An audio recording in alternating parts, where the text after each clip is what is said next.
Is it live? Okay, there we go. Hey, everybody. Ram pretty much has given permission for me and my best friend here, Tanya, to... Oh, oh crap. Hold on. Ram pretty much has given permission for me. Okay. Ran is actually at church or doing something right now, so he can't be here to host this hangout or anything, but he has given me permission to do this hangout with my best friend Tanya. And we were talking about the eclipse today. So we got Kevin here as well, so I'll just go ahead and start with Tanya. Tanya, what did you think about our discussion today?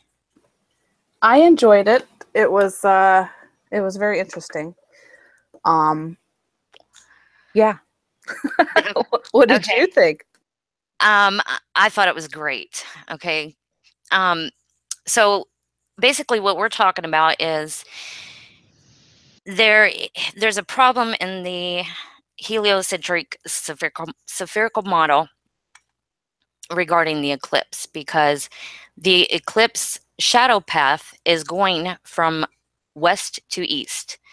And if the moon is, if the moon's orbit takes 28 days to go around the Earth, and the Earth is spinning and we rotate in a 24-hour period, then that would mean we would be bypassing the moon, and the shadows should be going east to west, not west to east. So there's a huge problem with the spherical model. Did I explain that okay? Yep, I think you did. I don't think it's a problem.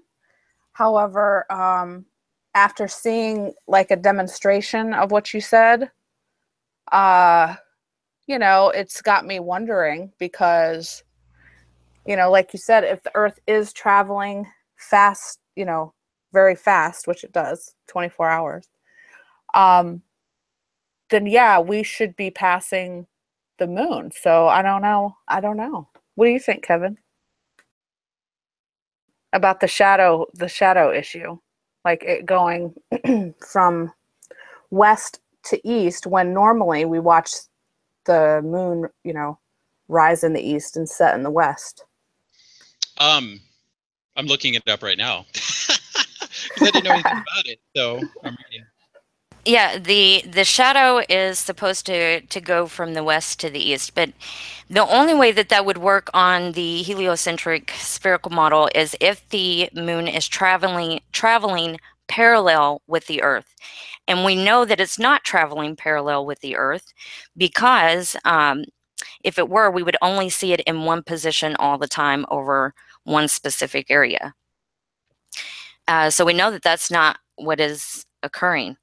And we also know it can't do that if the Earth rotates in a 24-hour period, but it takes the moon 28 days to go around the Earth and make a complete orbit. Yeah, that's why it seems to me, and I'm a complete layman when it comes to this kind of stuff, but it seems to me that if we're traveling that fast, yeah, I don't even understand how it's possible for the moon to approach the sun from the right side like it's supposed to do. Like, that shouldn't even be possible with us moving as fast as we're moving. But yet this is all supposed to take place in a matter of 2 minutes, going in the wrong direction. So I don't get it. I don't know. I was hoping somebody could come in and explain, someone who is not a flat earther might be able to explain it better. I don't know, but I need to understand it. Right, and it's much easily, the problem's much easily seen when it's demonstrated too. And, you know, if we have to, I don't mind sharing the video that I did with you earlier today. But even though I look a mess in it and my house looks a mess, I don't care. Oh, you look fine. That would be good. I thought your demonstrations were good. I mean, they made the point, you know what I mean? Of course, scaling isn't right and speeds aren't right, but as far as like the point that we're getting at, I thought you demonstrated very well. Right. It Especially shows how shadows. the second one video, I thought. Yeah, and it demonstrates how shadows move, depending on directions and stuff like that. Yep. It's so confusing though, because yeah, your demonstration showed one thing, but then all these simulations that I'm looking at online show the opposite thing. Yeah, They but show, the shadow going from west to east. So I don't know. right, but that's the thing. You can make visualizations, you can make animations, but when it comes to actually doing it and showing yourself, you're gonna see what point that I'm making, Yeah.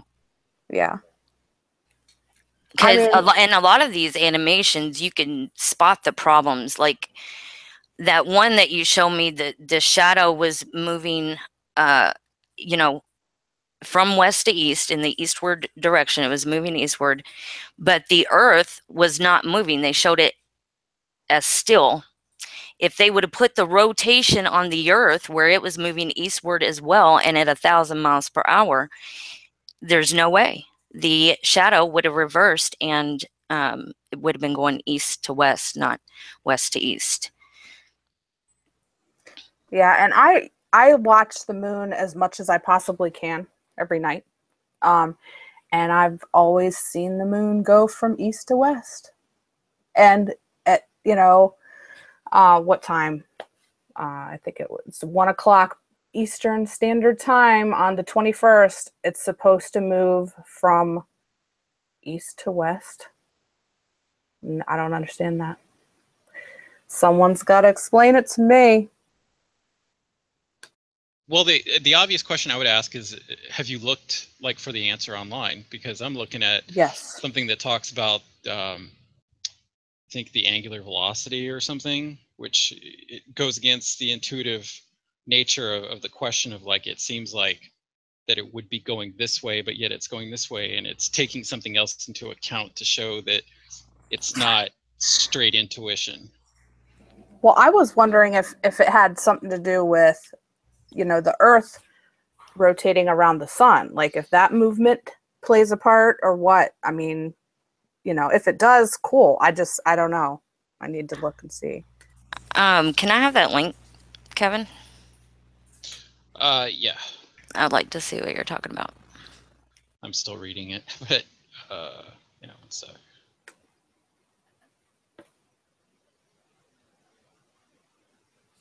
Yeah, we certainly don't have to limit the hangout to the eclipse, but I think it's good to focus on it for a minute. Yeah, I do too. It's a good topic. I cannot wait to see it. I'm so excited. Well, I'm not sure if you answered this, Eve, but to my question, I mean, when you came across this problem, what did you look up any information online to see if you could find an answer to it? Yeah, there is here. I can't remember the guy's name. There is a guy from NASA. This is actually a question that they did a video on answering the public, and NASA basically was saying that the moon was parallel with the Earth, traveling parallel with the Earth, and that is impossible according to their own model. Would you like to see that? Sure. Okay. Are you talking about that clip from that video? The one that, the very first one he used? No. Oh, okay. I had seen this before I even sent you that video today. He used clips from what I'm talking about with you've seen the clips where the woman was answering the public this very question of the shadow. Why is it going west to east according to what science tells us? And remember, he had the chick in there and she interviewed like 2 people and they couldn't answer, so she went directly to NASA, and he was addressing that video. But the video itself, he doesn't really play in his videos, so I was wanting to get the video itself of it, if you know what I mean. Oh, okay.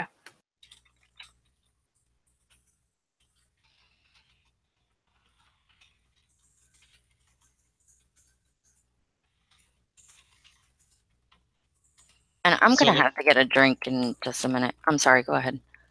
So it looks like the link that I just pasted actually answers the question very directly and pretty succinctly. And it has to do with the speed at which the moon moves versus the speed at which the Earth moves. Okay. But here's the thing. Even if the moon moves quicker than the Earth, because of the distance, it's not going to seem that way to us because it makes a full 28 days for a full orbit and rotation. Do you see the problem? Well, I'm not the biggest when it comes to math. In fact, I absolutely suck at it. And I'd actually have to see a visual representation of what they're talking about. I just linked the link because it's something that looked very like direct answer to the question instead of being convoluted. So Okay. Well, yeah. that's my problem I have with it, though. It is basically what I just said. Even if the sun, I mean, even if the moon is moving at a speed that is faster than the Earth, it can't be moving at a speed that's faster than the Earth and go around the Earth, you know, the way that the Earth does, right? It still takes 28 days to go around the Earth. So it's going to appear to us that it's going slower than we are. If it takes 28, the movement of the moon may be at a greater speed than our movement, but it's at such a distance that it doesn't matter. It should appear that we're moving faster. Do you get what I'm saying? If it takes 28 days for it to go around us and we only take 24 hours, there's a problem. Like I said, I'd have to see a visual representation of how this is like put together. I've Do you never want to actually see my thought about video? this. Yeah, I told you earlier that yeah, I'd definitely play it. So I don't know Totally how fine. I don't know how we would play it though. Tanya, do you know how we would play it? I think you would have to do like a screen share thing, right? And play it. yeah. Okay, let me see where I can access it at first without revealing anything or anything like that. And I gotta get a soda too because I'm dying of thirst right now. I'll be right back. Alrighty. But anyway. Yeah, I'm trying to visualize what the answer to this question, and I'm just Yeah, that's where I've I been don't at understand. today. Because we've Yeah, been talking about it for a while, so I'd yeah. have to actually see like a video of maybe the issue, how it's non-intuitive, and then how it explains it. And seeing it in text, I'm just going, okay, the moon's orbital velocity is 1 kilometer a second, la la la, and I'm just like, okay, I'm lost. So Yeah. oh well. I mean, but okay, because according to that link, I've been at that page today already. Oh, have you? Okay. Yes. And I was reading about how, you know, the moon is supposed to approach the sun from the right side. Okay, so like if we're Okay. looking up, let's say we're in the United States, we're facing south and we're looking up at the sky. We should see the moon approach the sun from the right side. Okay. And that's not supposed to be the way we can see the moon, apparently. So Okay. is it the fact that we are spinning that is making it look, is it us moving that is making it the moon block out the sun, or is it the moon moving that's blocking out the sun? See, that's a good question. Let's see.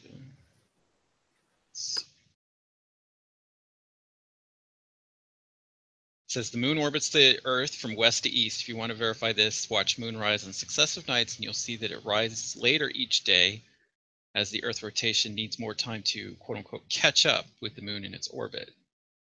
And then it goes on to explain it. That makes sense to me.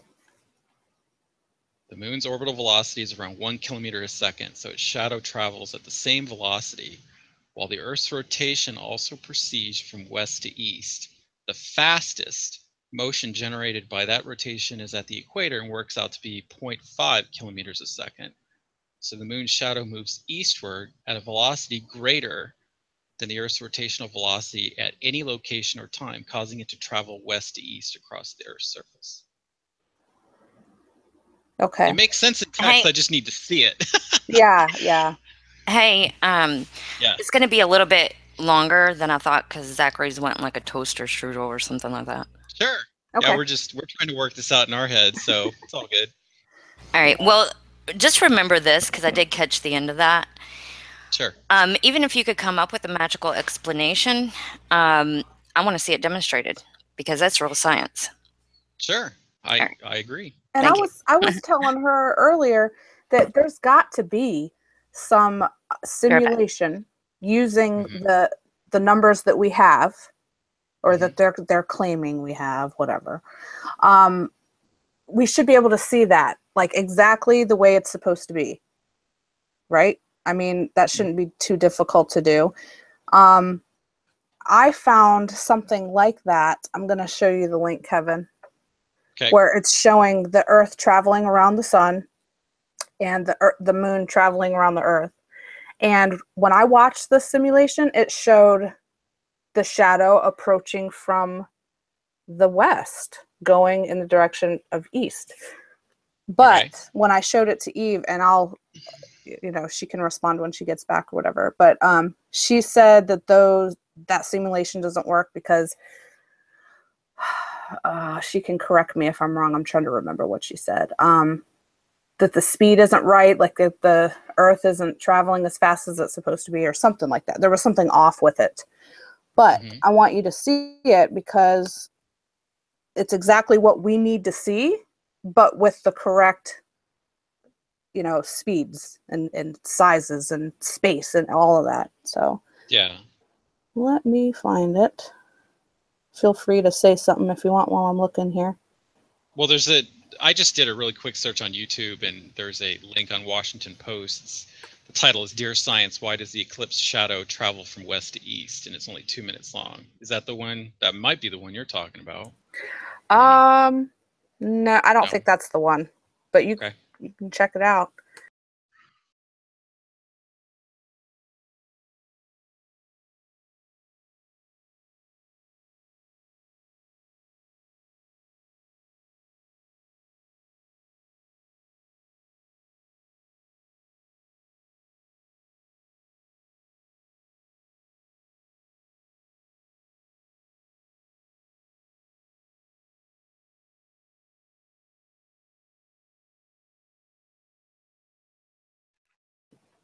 Hey, sorry, my daughter came downstairs for a second. No worries. I'm gonna look for that link. Actually, it'll probably be quicker for me to just Google it again. Okay, let's see. I just Googled like sun, moon, Earth simulation. Okay, hey, I'm back. Hey, welcome back. I was getting ready to show him that video that I showed you earlier, where I was saying that you can see the shadow.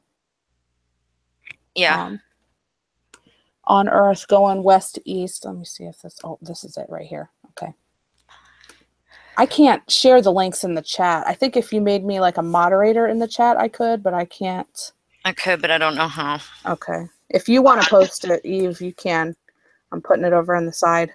Manage It should let you put it in the live chat part.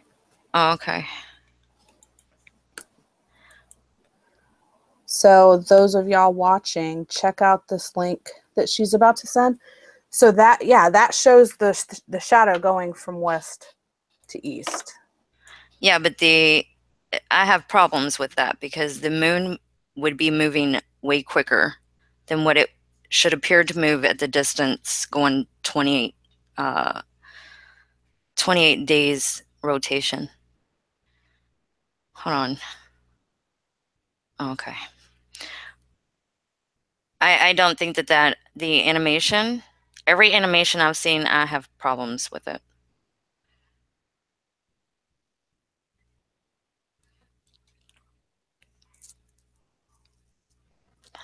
And we could talk about those, like, if y'all wanted to watch, like, those on screen share or whatever. That would be up to you. Oh, hold on.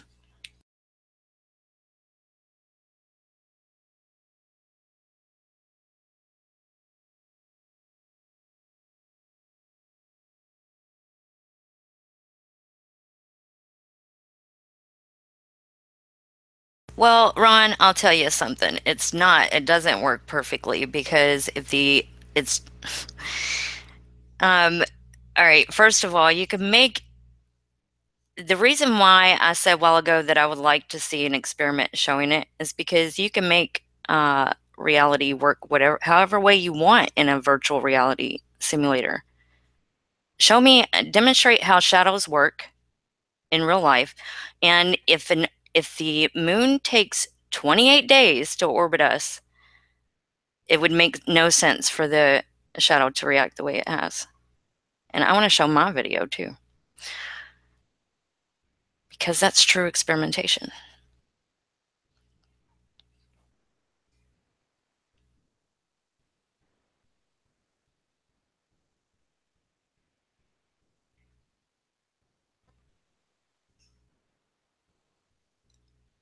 Am I the only one here?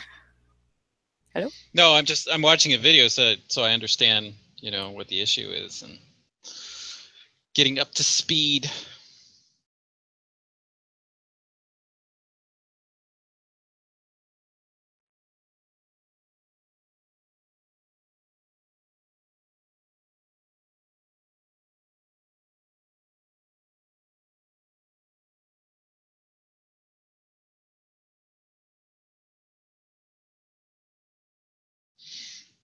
Yeah, according to the explanation that I'm watching, it's due to the speed of the Earth spinning versus the speed of the moon spinning, which is the Earth is spinning, or what is it? The moon is spinning at roughly twice as fast.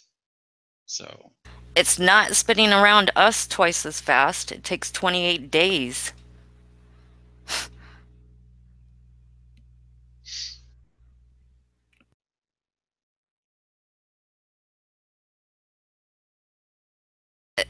That's the problem, the contradiction.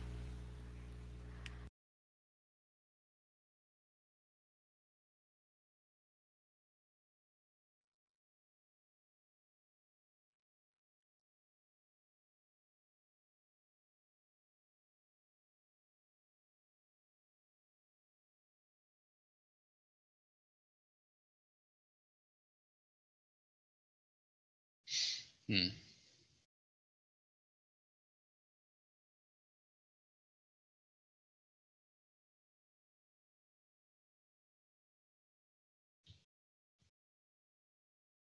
Okay, I'm back. Yay. Is Eva gone again? No, I'm here. Okay.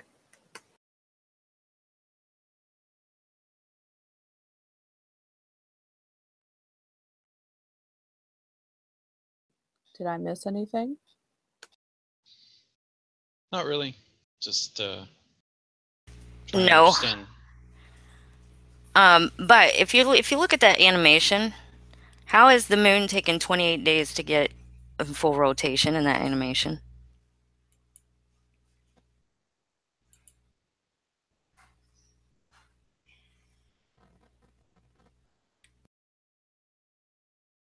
Answer that one for me, because it looks to me like it's going a little bit too quickly for a 28-day rotation.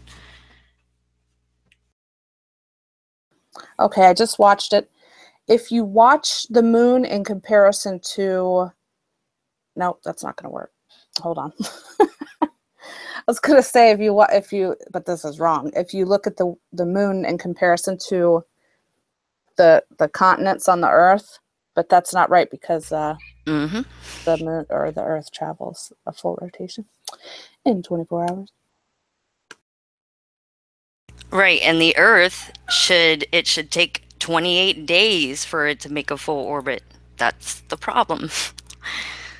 And so the animation is not accurate according to the data that we have that they present to us.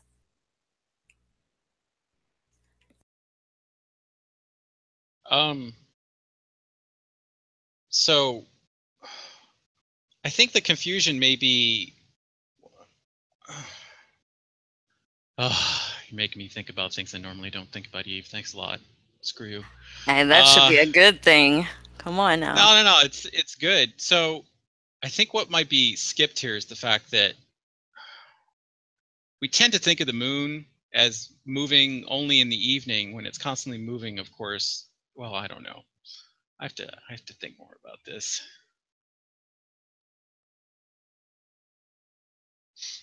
Hey, Mel over in the chat said it does not take 28 days for the moon to orbit the Earth. The moon is moving twice as fast as the Earth rotates. You are misunderstanding the movement of the moon.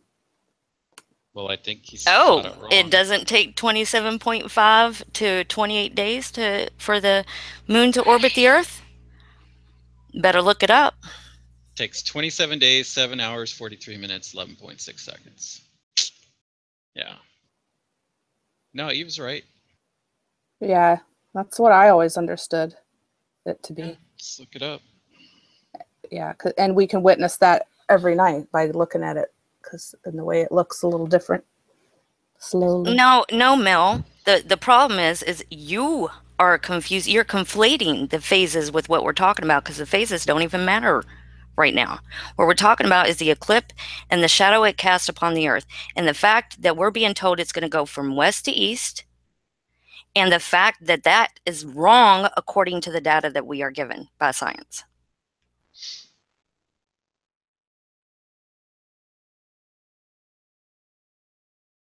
Truth can hurt a little bit at first, but then it sets you free. Ooh. Yeah, rub it in there, Eve. Go ahead, rub it in. Getting nasty. I'm sorry, you made me feel bad. Now I'm going to have to hold back a little bit. My heart is racing too. I shouldn't feel this way, but I do. I get this way. I get anxiety when I talk to people about my positions that I know is going to fight with me. Is going to fight with me about it. It's different when people are open, but you see the same people in these chats that's been given the same answers, and all they do is repeat the same questions that they've had answers given to. Sure. Yeah. You know, it's just. I think Tanya and I have been totally fair and honest so far, have we not? Or oh yeah, you guys have been great. Okay. Because I think, and correct me if I'm wrong, Tanya, but I personally have never really even thought about this. I never knew there was a quote unquote problem with this. And I don't think Tanya has either, or maybe she's noticed it before. I don't know. With the eclipse, you know, I hadn't really thought about it much until recently, but when I heard there was an eclipse, I knew that it was just a matter of time before this issue got debated. Because so you've heard it before? Well, I mean, the flat Earth people have to be able to explain how an eclipse can happen on their model. Okay. And you know, their model, they don't even understand it enough to even really give a full model. So, you know, one problem shouldn't throw out a whole model. So if I'm on here and I'm saying, you guys, the eclipse completely debunks the heliocentric spherical model, I would be wrong for saying that. It doesn't completely debunk it. One problem shouldn't completely remove your position and beliefs. I agree. Yeah. You know what I'm saying? But it's the accumulation of problems is the reason I'm a flat earther. So I look at flat Earth and I think it can be explained, the solar eclipse. I do think that the lunar eclipse is a little bit problematic for flat earthers. I am honest on that point. I've heard some possible explanations, but I haven't seen them. I haven't seen demonstrations and experimentation involving it. So I can't say, well, that sounds legit unless I actually see experiment that. And that is how science works. See, I'm with you 100%. I would really like to have someone in front of me to, you know, have a representation of, say, the Earth and then the moon, and then show exactly what's going on. That would be fantastic. But unfortunately, to find that online is maybe difficult. So, Yeah. but as for the anxiety, just relax, Eve. It's all good. You know, Yeah. I haters mean, are gonna hate. You know. they can have their opinion and you can have yours, and we can all like sing. Right. Well, y'all got to understand too that anxiety is a normal part of my life anyway because Oh, yeah. of Zachary. So even just the slightest elevation in emotions can trigger anxiety. So Okay. Yeah, it's not, you know, it happens. It's all good. I'm good. So Mel did say she misspoke. I'm going to read her comment. I wish she could come in here. That would be kind of cool. Mel, hint, hint.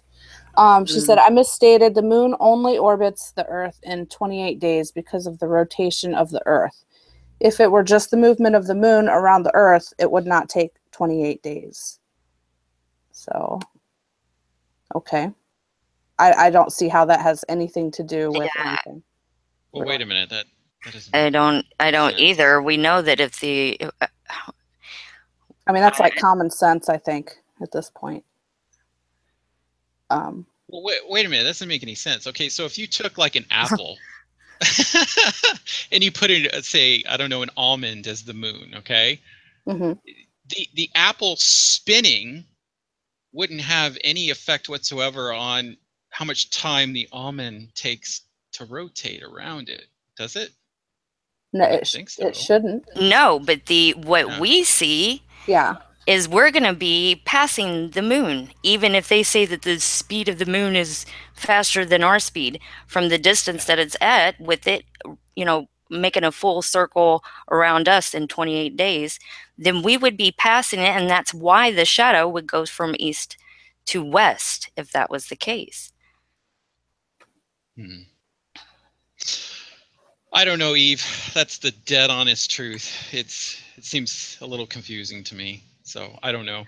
Do you want to watch my video? Okay. Yeah. I was supposed to be setting that up this whole time, and I haven't. I was been waiting here.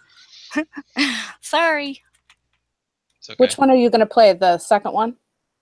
I could play both, but which one do you think I should? You could play both. I think the second one, actually, yeah, play both, because the first one demonstrates the whole shadow thing really well, and then the second one, I just like the second one. I can't remember why. Go ahead. Because I use a grape. Yeah, the grape, and you had a real little earth too. It was like perfect. Yeah, but I had to use it. Did I? Oh yeah, I did use that one as the earth. The other one I used it as a moon. Mm-hmm. Okay. I hope if this reveals any personal information, I won't be able to share it. I don't think it did. Not that I saw.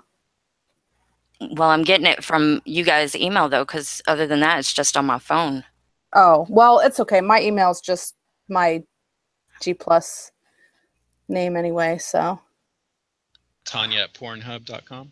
Just kidding. Oh crap! Oh, is that the one I used? I can't do it on here.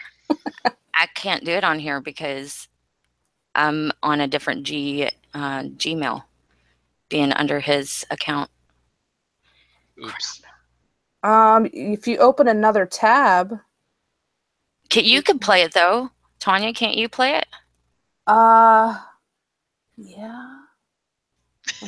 Hold on, I'm just looking at my computer, make sure nothing weird is on here. Okay. No, I mean. Are you on your MacBook Air, or are you on I am. Yeah. Oh, cool. I can try. Oh gosh. Okay. Well, now I gotta find it and open up the videos and all that. You emailed them to me, so I have to open my email. Yeah, make sure it doesn't reveal anything though, dude. Okay, I'll watch them again first real quick just to make sure. Yeah, and look all around your screen. It'll share the whole screen, I think. So I think you may have said your daughter's name, if I remember correctly. If that bothers you. No, I just said it, my daughter. Oh, okay. I believe, yeah. Okay. And I think her name's kind of out there a little bit anyway, like I've said it before, so. Okay. As long as it ain't her full name, then, you know. Now, I don't know if you're going to be able to hear it, though. Hold on. I could just now hear it. Oh, you could? Is, Okay. Yeah.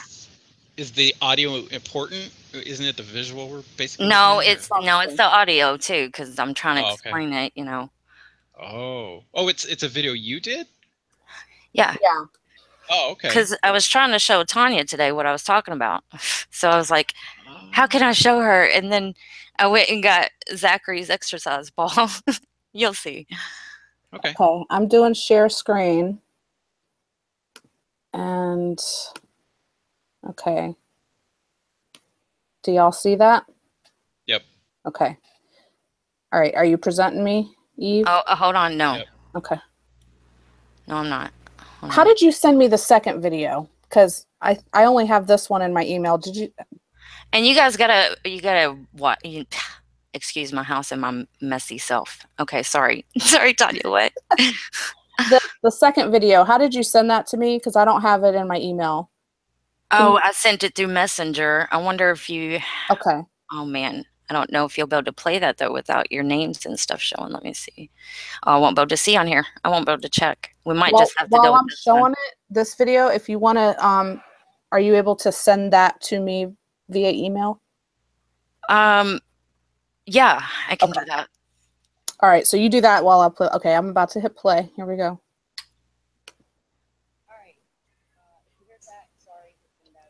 Can you turn it up just a little bit, Tanya? That's as loud as it goes. Oh, okay. Well, I'll be real Wait, quick. here. Is that better? This is the sun. Okay, now realize Yeah. nothing's up to scale, but I'm just using this for demonstration. That's the Earth.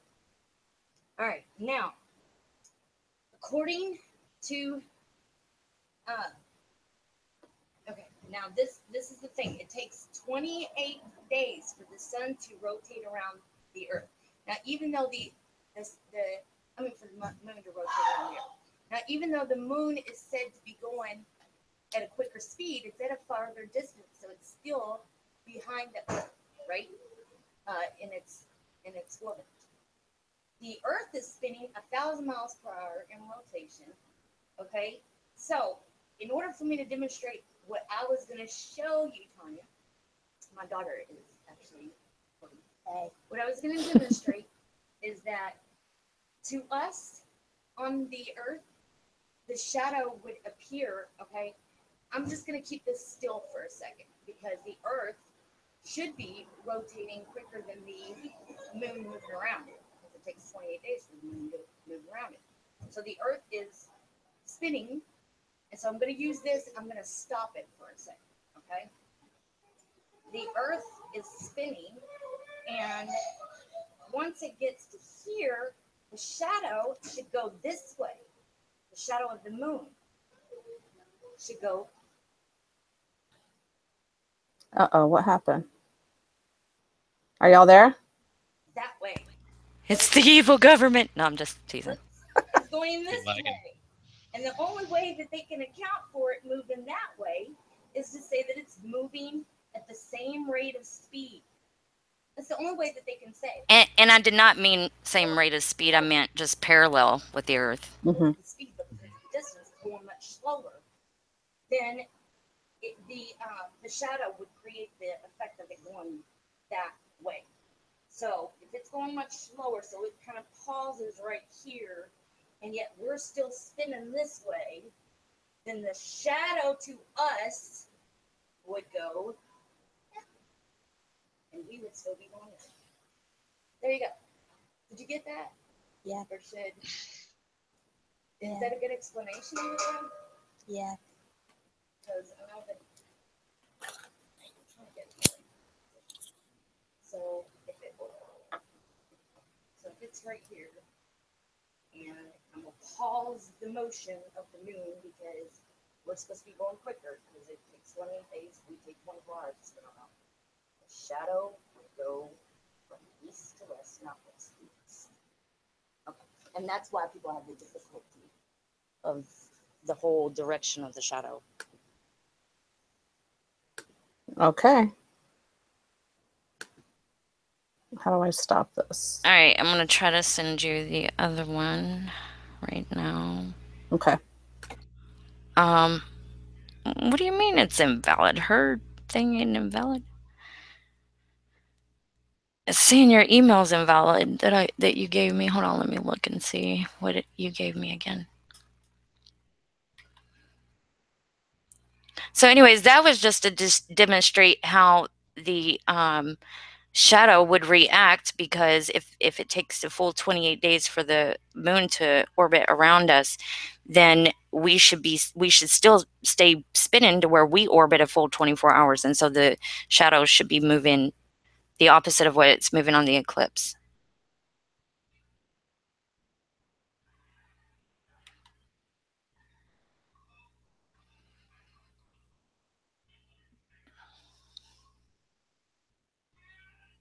Okay, what is going on here? Are you guys still there? Maybe. I feel like I'm all alone. Nope. Okay, I don't know why my laptop has to go so slow.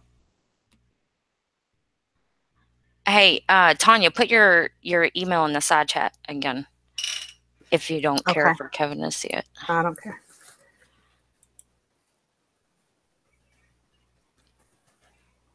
All right, there you go. I know everything there is to know about Tanya. Which isn't much. Mm-hmm. Okay, I'm checking out the live chat, see what people got to say. Okay, does it matter if the first letter is capitalized or not? It shouldn't, With what? right? Email? Yeah. No. Email, yeah, it's not case sensitive. Well, then why is this not working? Oh, well. Anyways, on my other one, I decided to use what I used as the moon, which was it's actually a ball of the Earth on it. Did you notice that, Kevin? Mm-hmm. And is that right? Hold on. Okay, it's still saying it's invalid, so I don't know what the problem is.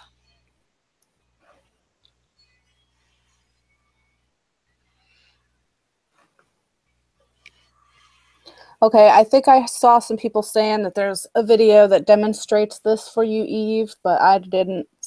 Well, I guess people can't post links in the chat, so I don't know. Well, they can go on your Google Plus page, and on the link where you supplied the link to this Hangout. That's true. I'll they put can it post to public. Yeah. Because I would love to see it, because like I said, every animation that I've seen, I could point out a problem, just like I just did with this one. Yeah. One that we looked, so we'll play it here and discuss it. Oh man, it's not letting me make it public. I'm gonna have to do a new post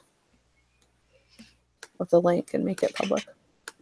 So if you want us to play the video that you guys are talking about, just head over to my G Plus page. It's Tanya Galaxy, and just post the link under the link I'm about to post.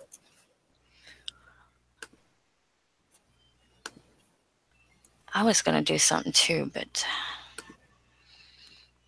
okay, it's set to public. All right, there it goes. I wish Arcane would see the messages that I sent him.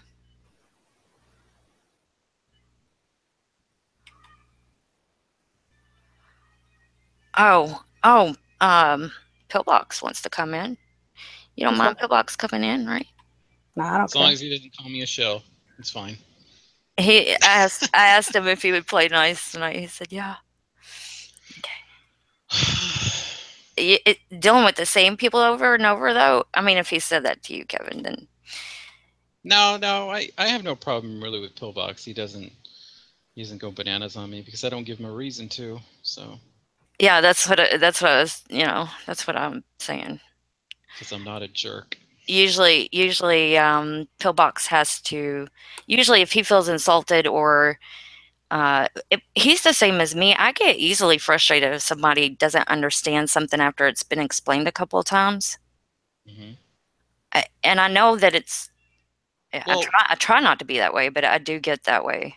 sometimes it just takes time for it to like set in. Like for instance, this whole discussion, I'm probably, after this hangout is over, I'm probably going to have to marinate on it for a while and look up some more stuff to really understand, you know, the question and what's going on, because I'm still confused. I'm bad with this spatial crap, Great. I I mean, guess. I think that's great though, because that's, you know, that's good.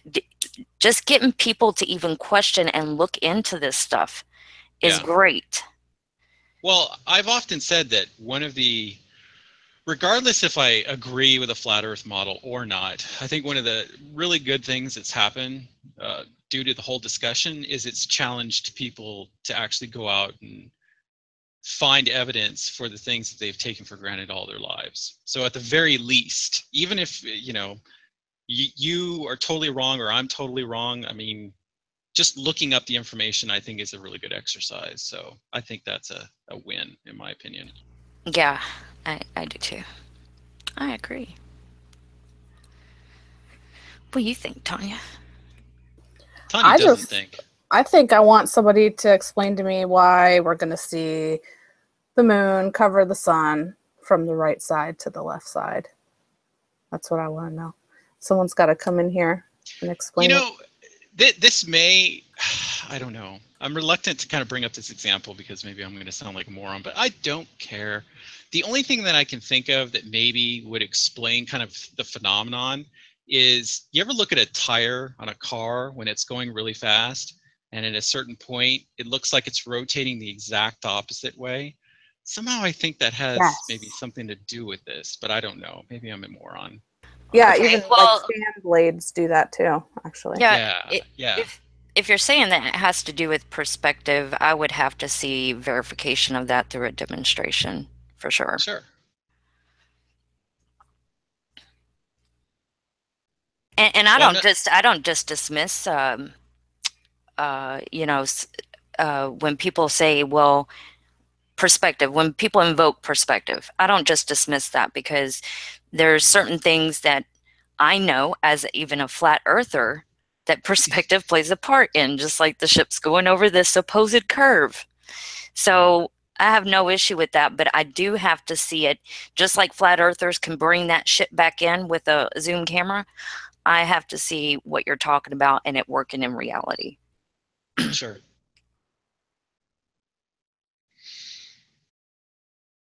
I think you and I, Eve, are very much alike in that. I'd like to see practical examples for a lot of this stuff.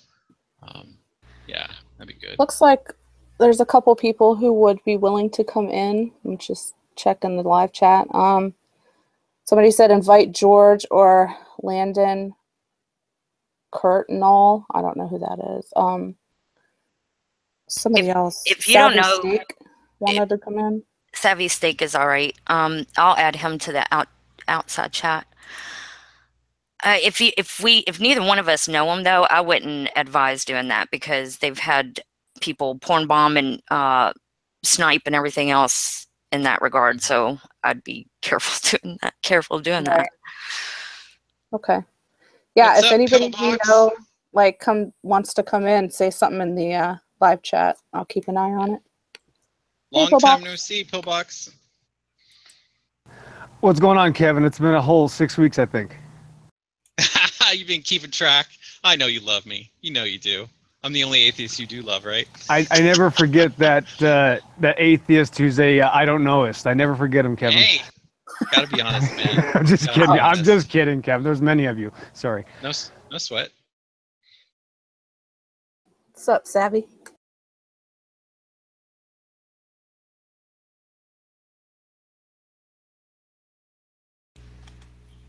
If you're talking, we can't hear you, Savvy. Are you there? Is Savvy a flat earther? Hello? Hey, Savvy. We can hear you. Yeah. You're a little bit low, but Yeah, I was Yeah. just gonna say that. It's like all the way to my mouth right now. okay. Let me Oh, see if wow. I can turn it up, because I think I could turn it up in here. Yeah, you should be able to. The control room. All right. Say like 1, 2, 3, 1, 2, 3. 4, 5, and 6. keep saying it. 4, 5, 6. Keep saying it.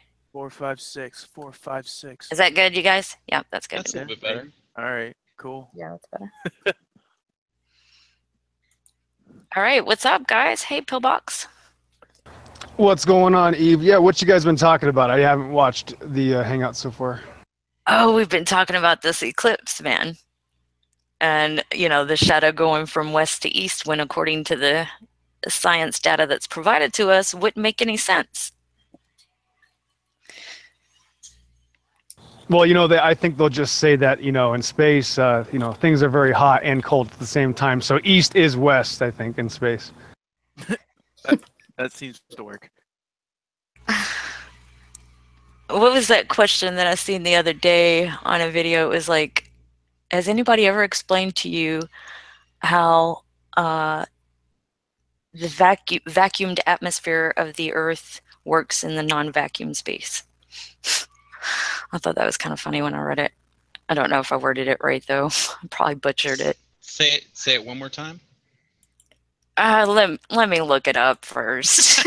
Well, yeah, the concept is why do we have a pressurized atmosphere if we're flying through a vacuum? It just doesn't work, obviously. Right. It works.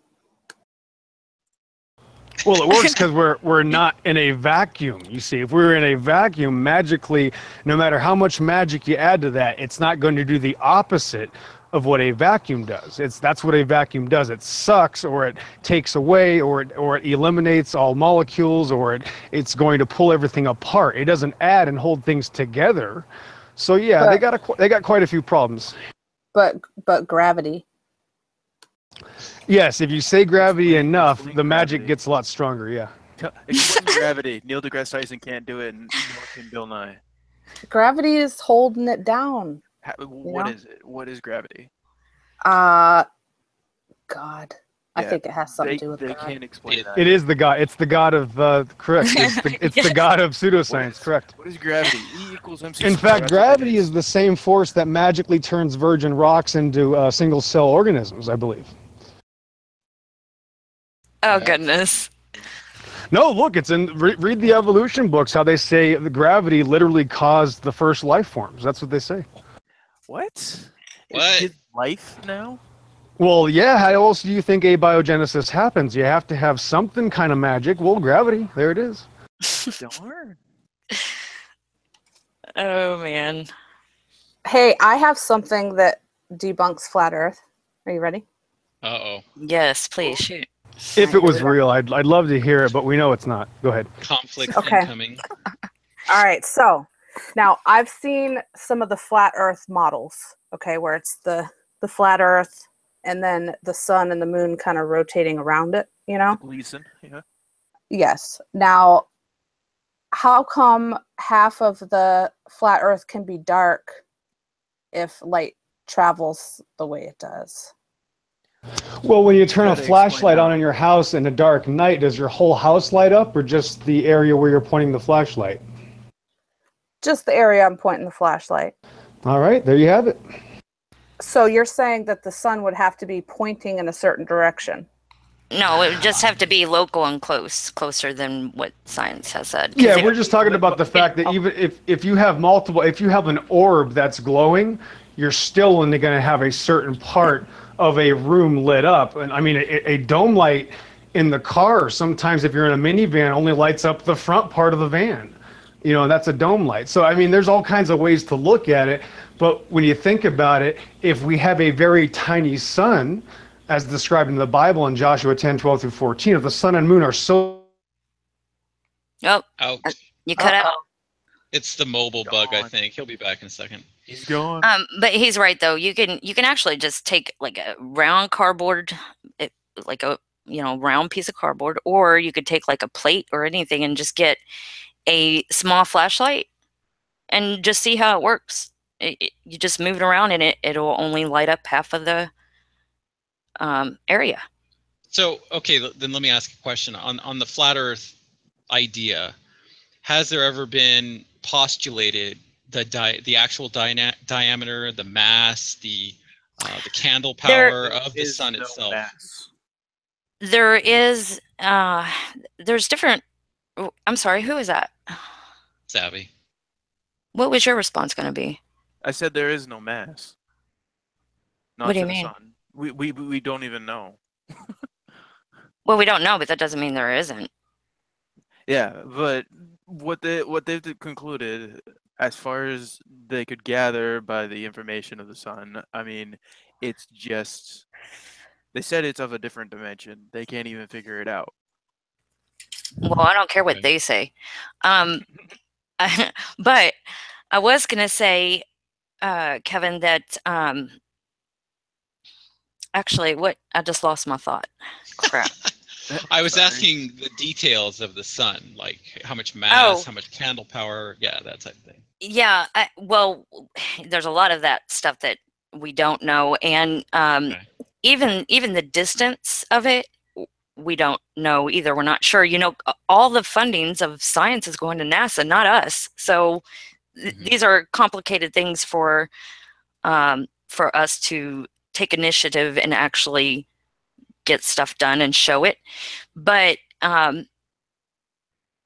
see, I done veered off onto something else that I lost what I was going to say again. Okay, what was it Okay. again? Sorry, what was it again? I just wanted to know the dimensions of the sun.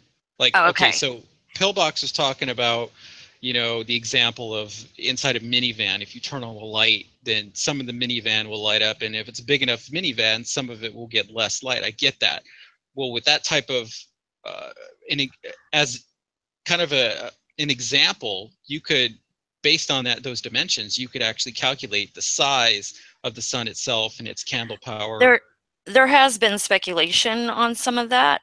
And I do know that there are some flat earthers that believe that the sun is 3,000 miles up. Now, Okay. I haven't done the mathematics to be able to verify that, so I don't know if that's true or not.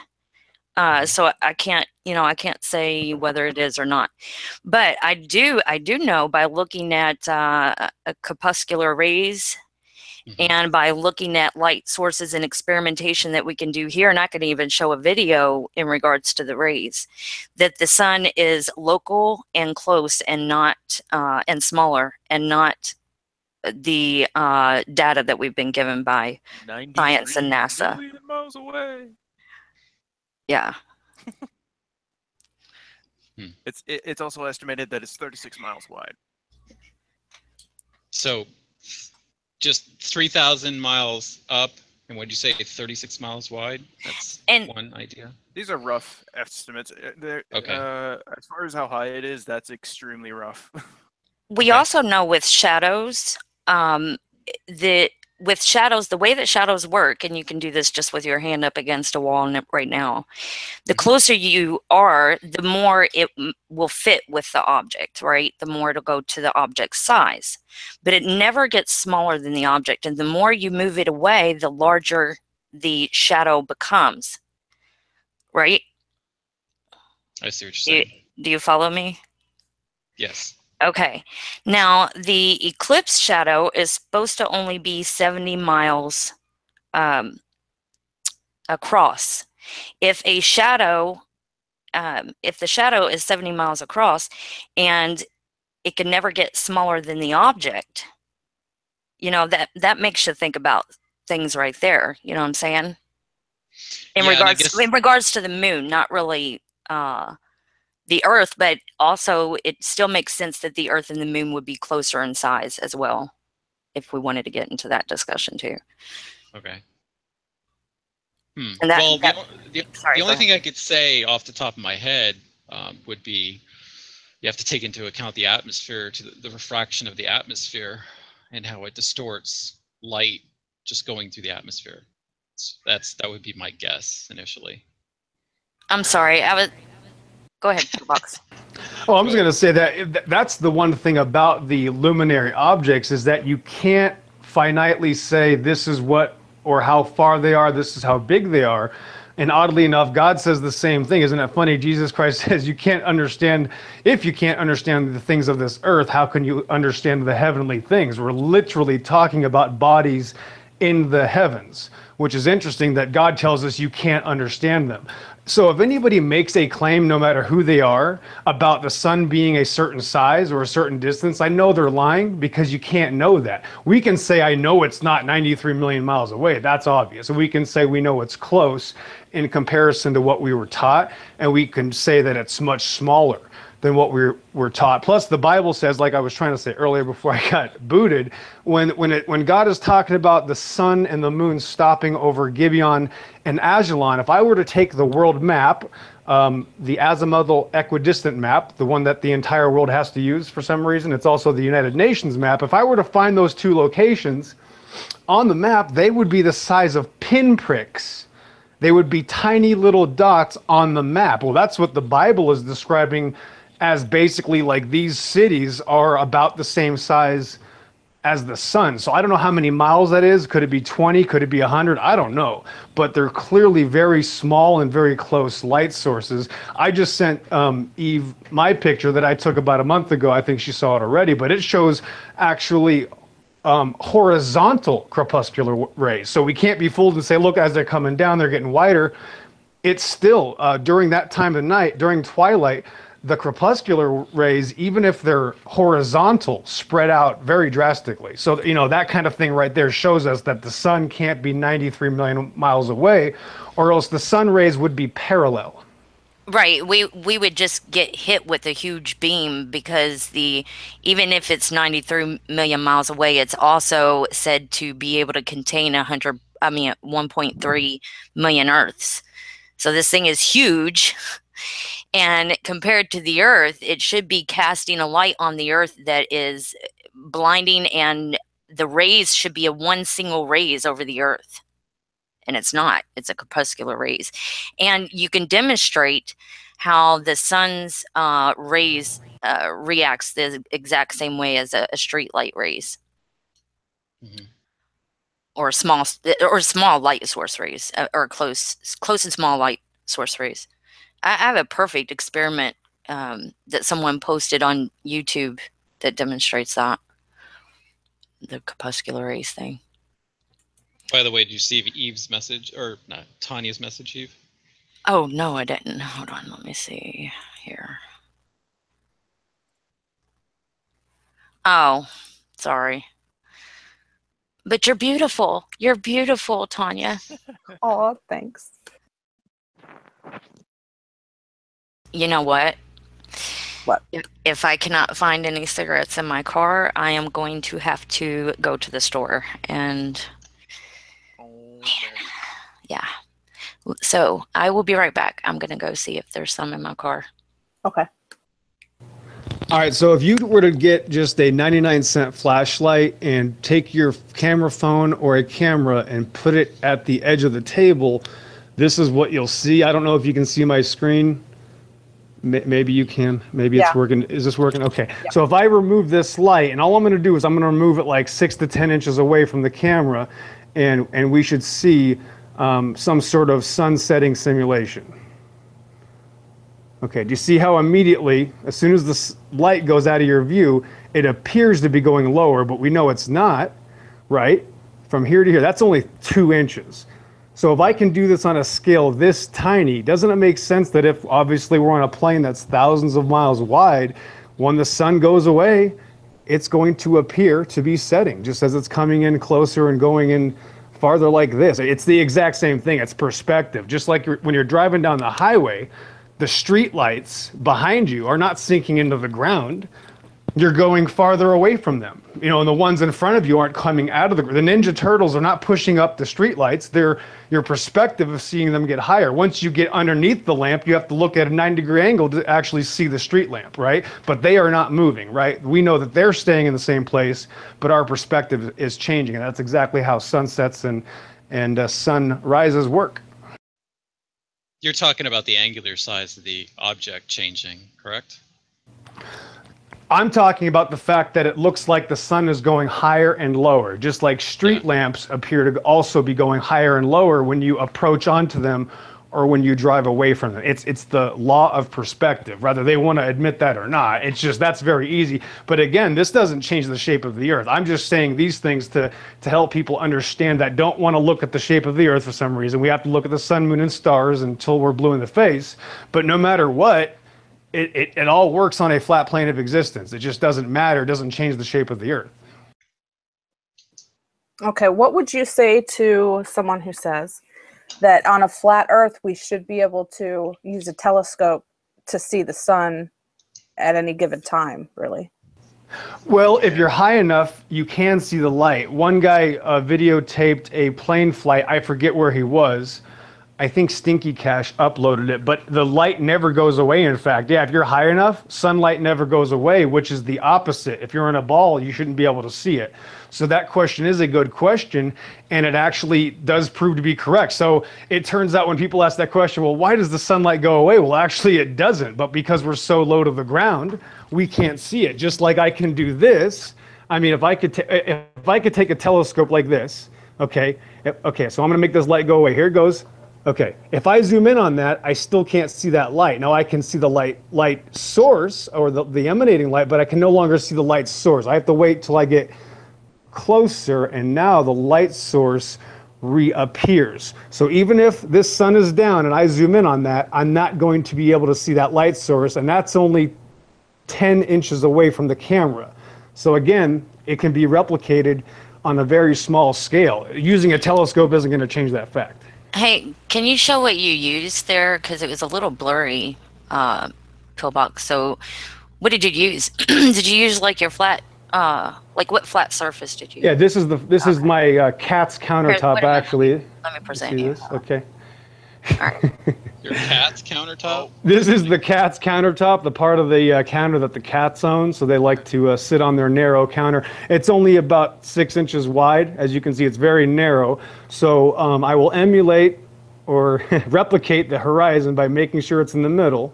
I see a curve. Place the light. I see the curve. Place the light source right here, and then once that goes away, so yeah, it's really difficult because it's such a small scale. But then once that light source goes away, look it goes up and down. But it's not changing altitudes, right? We know that the light is not going up and down; it's just going farther away. So when it's right next to us, it actually most of the light source is above us, and as it goes away, it appears to be going lower, just as the sunset. Man, Pip, you just proved that the Earth is your cat's countertop. To get that effect, though, the sun would appear bigger at different times and smaller at different times. It does. Sometimes, but it also depends on atmospheric conditions as well. Rob Skiba did great experiments showing how atmospheric conditions can actually magnify the sun and stuff. Yeah. So. Well, the only problem with that, though, is that we don't know what the sun is. So we can't say that because my flashlight gets smaller, the sun will as well. God's creation, his luminary bodies are way more complicated than that. And the fact of the matter is, I don't think, if I were to guess, I don't think you can see the sun change size at all. But again, that's not going to change the shape of the Earth, and the fact that we have 4,000 years of azimuthal equidistant projection that are dependent on getting from A to B. When these guys started using a globe to actually get destination to destination, they started calling it out of reckoning because it never worked. So they had to go back to the azimuthal equidistant projection. So again, I beg people to look at the shape of the Earth, but we can talk about the luminary bodies all day. It's just not going to help, the case unless we can look at the shape of the Earth. How do we determine the floor we're walking on? That's what the scientific method is. Right. The heavenly bodies, I think is important as well. But Pillbox actually does have a point. It's the heavenly bodies is not what determines the shape of our land and Earth. So, how do we determine that? Well, we can look and definitely see how the curvature mathematics doesn't work out. We can see how the railroads and the canals and the bridges and the tunnels never account for curvature. We can see how there's flat plains, just like in Bolivia, that go on for 4,000 square miles. So to me, it's like, well, where's the curve? And we can also see why gravity is still a theory. Well, what about the oceans? Did you notice that they never want to talk about the oceans because you have 10,000 miles of flat ocean? You know what I mean? Like, we can't talk about that because it's just more than obvious. It's just an obvious, right away, it's a knockout punch. We have these radar systems, we have these laser systems. This stuff works for a reason. We've had these systems since the 60s. We have J Lighthouse. stars and right. I mean, we're talking about thousands of miles, and on the HUD indicators in these radar operator systems, whether they're in a plane at 50,000 feet or on an island, they all show the same indicators at the horizon. So when they're tracking an object, let's say you can do this from Ukraine to the east coast of the United States. There's a system called the Steel Yard that NATO has designated. I forget what the Russians have called it, but of course the Russians have the biggest everything.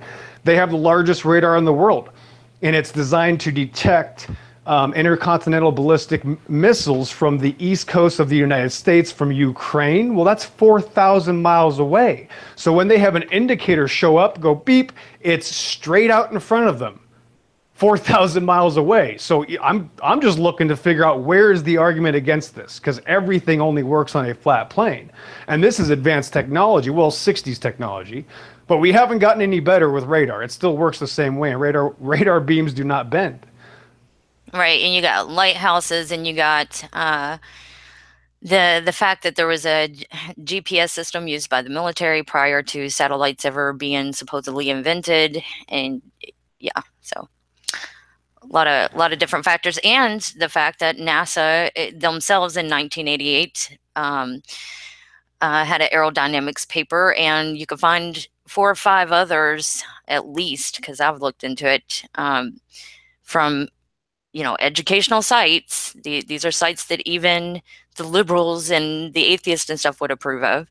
You can find it, and they will say that the mathematics for aerodynamics is based on a flat stationary Earth.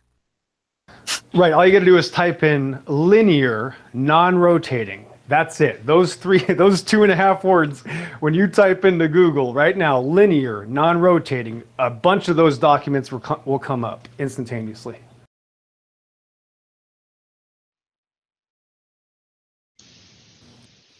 Okay, Eve. Yeah. Can we talk about that thing you mentioned? I forget what in Bolivia, the long plain area.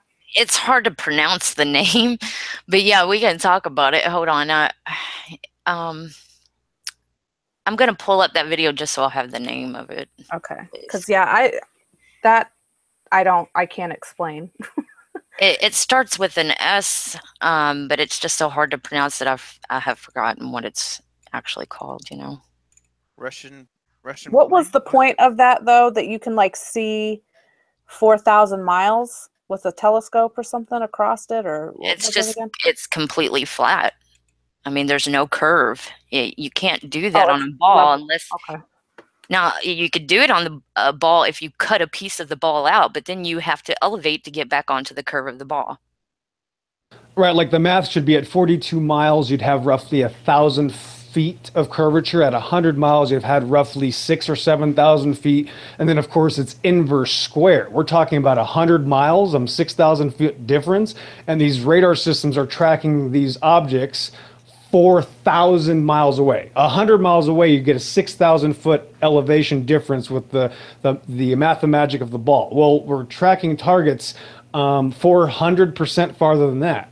So, I mean, where's the argument? There is nothing. It's not like anybody can say, no, that doesn't work. Well, it's not just that it works. It shows you where the targets are at, the horizon. There's only one option. If they're at the horizon still, which is our limited point of view, the convergence point of the sky and the ground, well, that means that things are only straight out in front of us because it's a flat Earth. It just doesn't work any other way.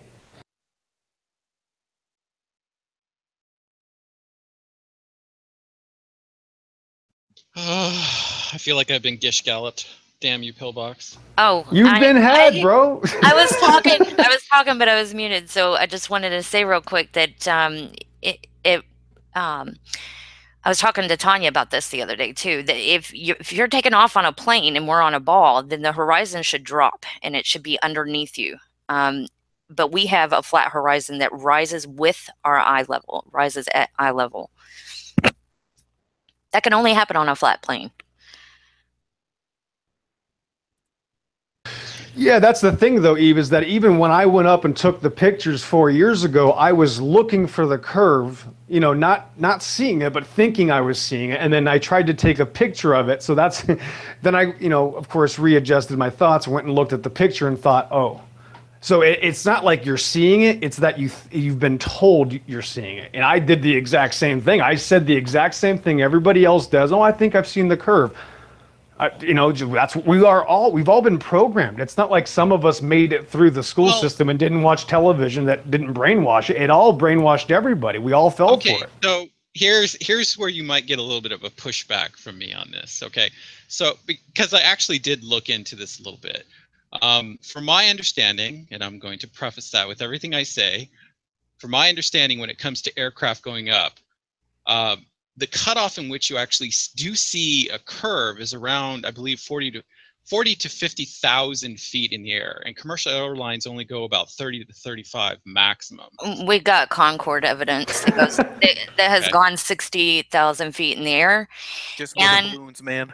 With a camera on it. We've got the balloons as well, and oh crap, what was it? Well, we have the X-15 was the highest flying manned vehicle in the history of mankind. It flew up to 380,000 feet.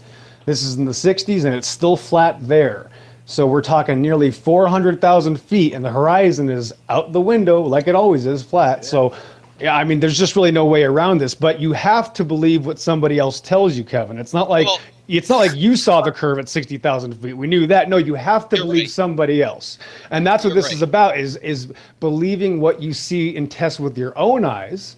And if you're not sure about your own eyes, the Dryden Flight Research Center, which is the same place that Eve got that article from, insisting on a linear, non-rotating Earth is what all aircraft are designed to fly above. That same exact research center I researched when I was a kid, didn't even know what I was looking at.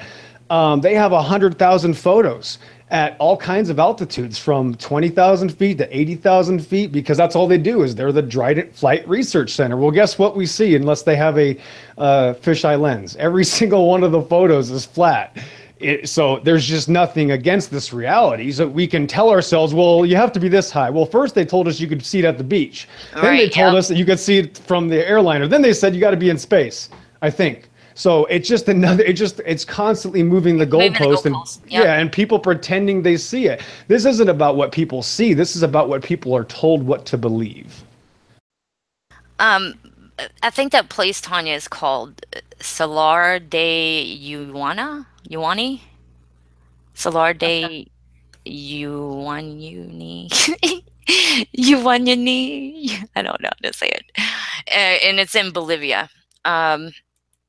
And it's like 4,000 square miles of just complete flatness. It's pretty beautiful too.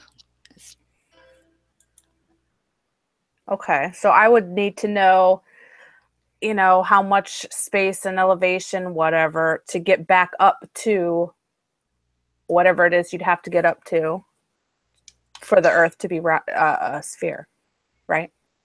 I guess, you know, the first... Yeah, but if there's well, it's just like any pseudoscience, though. If there's not really an answer, they can just keep telling you to look the other direction, just like evolution. Like, you know, cats making cats is evolution. Well, everybody knows that's not. Everybody knows that's normal reproduction. So now we're asking for, well, if I just go high enough, I'll see something that doesn't exist. It's not going to work. Yeah, what was your question again, though? Well, if in order to get that much of an area that is completely flat on a ball Earth, you could, like you said, like it could dip down in, like there could be a crater, for example, you know, of where it's flat in the middle for however long. And then you would make up the difference for that by the elevation of the sides of the crater. Right. You would have to figure out if we this should be able to measure that to see like how big of a mountain is there going to be right there at the end of this flat area on the edges of it. What's the elevation points? Yeah, well, that's something you could figure out if you want. Right, like if you look at out here in the southwestern United States where I'm from, there's thousands of mountain ranges. I mean, you just drive, from Mexico to Colorado, you'll see 1,000 mountain ranges. What's crazy is that the farther the mountain range is, the higher you have to look, meaning you have to look up the farther they are out, not looking down or over. It's really weird. It's the exact opposite of what they teach you. They teach you that things curve over a ball. Well, in reality, things go straight out. So if you put your head down by a pool table, the ball at the end of the pool table, you will have to look higher than the ball that's closest to you. Does that make sense? It works the exact same way on Earth for some reason. Right, it would the ball further away would disappear eventually at some length, even on just a flat surface. Right, but what about the fact that they're always perfectly straight up at all distances? They're not leaning over. Doesn't a ball require objects on it to eventually lean over? You'll never see that in reality. Everything in reality, doesn't matter if it's 1,000 miles away or just 10 miles away. It's right in front of you and it's straight up. So I guess we've moved away from the eclipse. Well, we can go back to it if you want. No. I just didn't want to ask questions that were off topic, because there's a tendency to move into a lot of different areas, which we've covered. So. Yeah, I think we've pretty much covered the eclipse, though, unless y'all do want to go back to it. But I do have to say, though, that I did find one cigarette in my car. That's not enough. Nice. So I am going to still have to go to the store. I'm sorry that it's just not enough for me. I get it. Yeah, so I will probably be gone for a few minutes. Are you guys okay with that? No, I'm not. Yeah, I'm cool with it. We're going to break nice. your addiction tonight, Eve. How's that? What? We're going to break your addiction tonight, Eve. You can't Oh, go. I wish. Oh, Because my if you goodness. leave, everyone's just going to drop out and the hangout's going to be over. There you go. That's penalty. I do need. No, I don't want y'all. No, y'all can't. No. I'm And totally I got to kidding. stay in the hangout, too, or it'll drop. Yep. I got about 10 minutes. Okay, I'm going to try to go really quickly and be back really quickly. So, Do whatever you got to do. Later. It's okay. Wait, what? Just kidding. What? you should give me and Pillbox and whoever mods yeah, before you yeah. go. Okay. I noticed how you didn't mention me, Tanya. Is it because I'm an atheist? Yep. I knew it. You're being a jerk to me. Can't because trust the ball earthers, man. Amen. Yeah. That is true. Yes. Oh, are you saying you're a flat earther now, Tanya? No, I'm saying Uh-oh. don't trust me. No, I'm just kidding. Putting her on the spot. She's on No. the cusp. I would love for some other ball earthers to come in here, though. Was so PG we're going not to come? lonely. No? Let me say, I don't. Oh, I think I forgot to send in the link. Hold on. Let me do that real quick. Okay, I just gave the controls to just you and Pillbox. Did y'all get those? Yep. All right, I'm heading out. I'll be back. Okay, so next question is, why is it in South America that the moon is upside down? I know that you were going to ask that, Tanya. So in South America, when you're south of the equator, the moon appears to be upside down. So let's assume right now with this very small scale test that I am north of the equator. Let's say I'm in North America. Okay, so we're going to take a walk south. We're going to go to South America. We're going to turn around and now look at the moon. And I'm standing on a flat surface, would you know it? And it's upside down because I'm standing in a different perspective, which works on a flat plane. My floor is not curved, I promise. You ruined your fan for this experiment, Pillbox? You bad person, you. It's a cheap. I don't know if taking a blue Sharpie to a $10 fan is that big of a deal, though. It's not Yeah, much of a it- sacrifice, yeah. It's a cheap fan. I think I found it at a yard sale. I can't remember. Oh, that's a deal then. Okay, so so did you want to answer the question, Tanya? I don't want to cut anybody off. Oh, I don't have any questions. Go ahead, guys. Go ahead. So Pillbox, I want to take you to task. You said that they've gone up 380,000 kilometers and there was no curve. Do you have video for that? Because I really want to see that. If you type in X15, I don't think they didn't record the X15 many times. If you just type in X15 flat Earth, you'll get a biased picture that somebody took from the actual video and, of course, pasted that with their, they added probably a meme into it or something. But if you just watch the video of the X-15 and just analyze it, because they videotaped it, that's what they did back then. Until the moon landing, then we couldn't videotape that until we got there, and then the cameraman was already on the moon somehow. So And it's kind of up to was you. watching it go away, which he never came back. Yeah, we all have the same evidence. The fact of the matter is that can we accept what we are really seeing? Because I didn't myself. I admit that I said I thought I saw the curve. So if I'm able to lie to myself, I know y'all are lying to yourselves too. It's just that simple. Okay, so your standard of evidence, Pillbox, is you have to see it for yourself. So why do you accept, say, this X-15 video when you haven't even seen it for yourself? Well, that's a good question, because I've been at 40,000 feet, so I've taken my photos and I've re-looked at them after. Remember, when I took those photos at 40,000 feet, I even thought I saw the curve. So you can't say that I was biasly trying to not see the curve, because I thought I did. Then I re-looked at my photos and saw that it was all flat in every single one of my pictures. Not to mention everybody else's pictures shows the same thing unless they have a modified lens. So if my own photography matches everybody else's of the billions of pictures taken of this plane of existence, I can rest my case on that. You know what I mean? That's it. I'm done. So, okay. What else is there to look at, right? Everything works on a flat stationary plane. Everybody sees a flat stationary plane, and no matter how high you go, it still stays flat. I mean, where's the argument against the flat? I'm still looking for one. There's so many.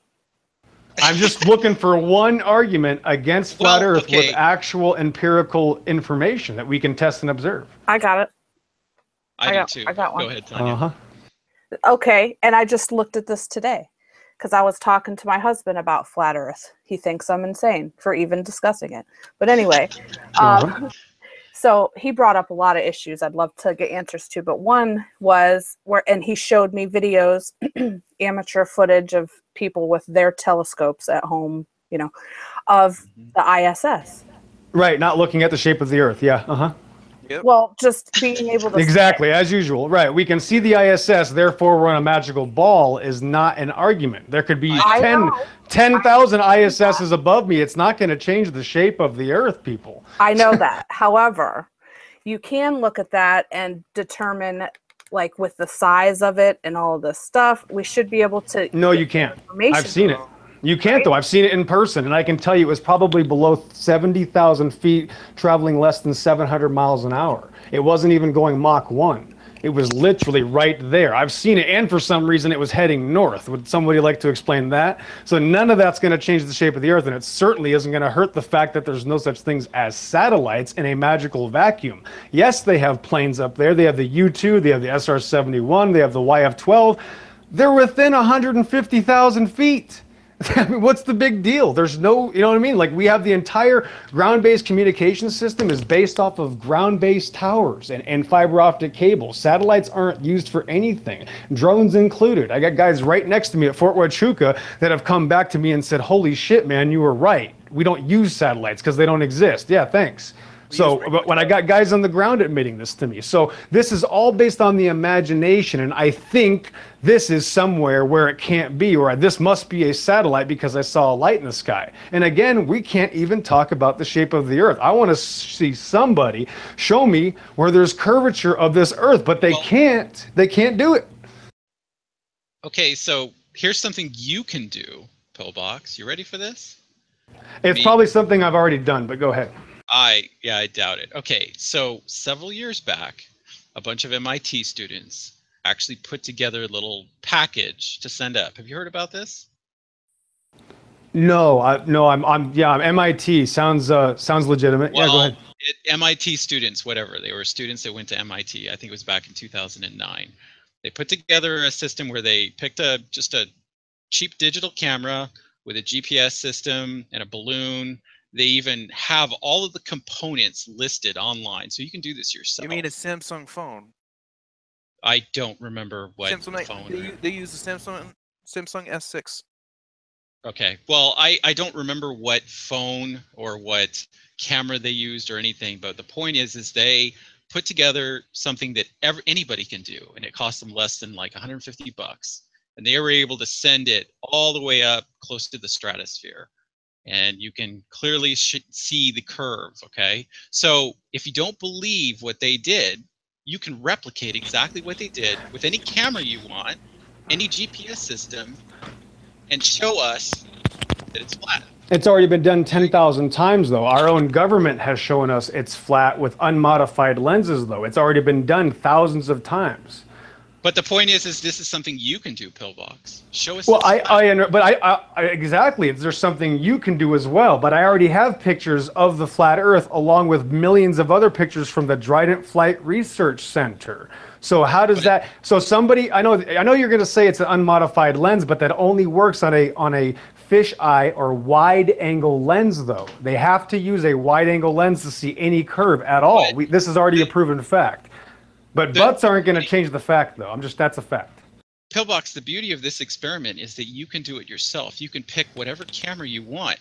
You're referring to like other... Right, but here's the deal, though. Now, once I show you that they're using a fisheye lens, what are you going to say then? But it doesn't matter what they used. I'm saying you... No, it does matter. No, that's my point, is that when I show you that they are using a fisheye lens, that's going to completely destroy the argument. No, it does matter. That's what I'm saying. This stuff does matter. It matters if you're using a fisheye lens.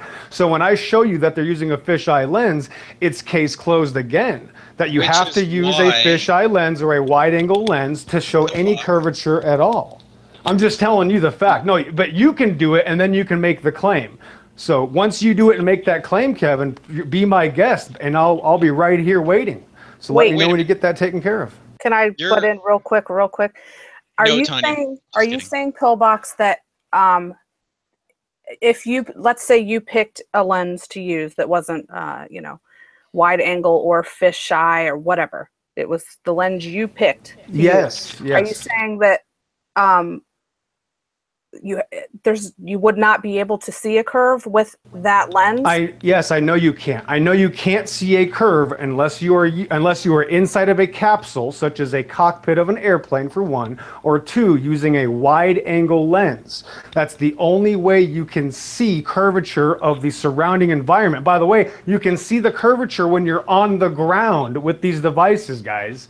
This is kindergarten garbage. I'm just letting you know, like on the ground, you got to realize, guys, I've looked at these things for 3 years straight now. I've seen 1,000 of them already. And every single time somebody shows me something, I can usually see curve when they're on the ground, which nobody in their right mind thinks you can see.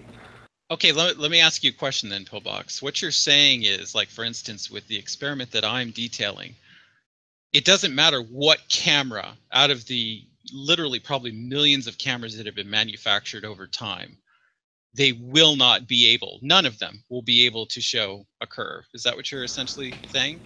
I'm saying they absolutely will be able to see the curve if they are inside of a capsule or using a wide angle or fisheye lens. I know the difference. I mean, I don't need to talk about my resume right now, but I know the difference. You got to trust me on this. So if you know the difference, Kevin, and you want to do that experiment yourself, then you can make that claim. But until then, you're still using somebody else's claim that's no doubt using a wide angle lens like everybody else does. If this was so easy, why couldn't these $1 million space agencies just end this argument overnight? Do you realize that we can't do any of this stuff? I hear about these people from MIT and these guys that it only took $100 to do, but for some reason the billion-dollar industries can't do it. But it only takes $100 to do, but the guy telling me about it can't do it, and now I have to do it.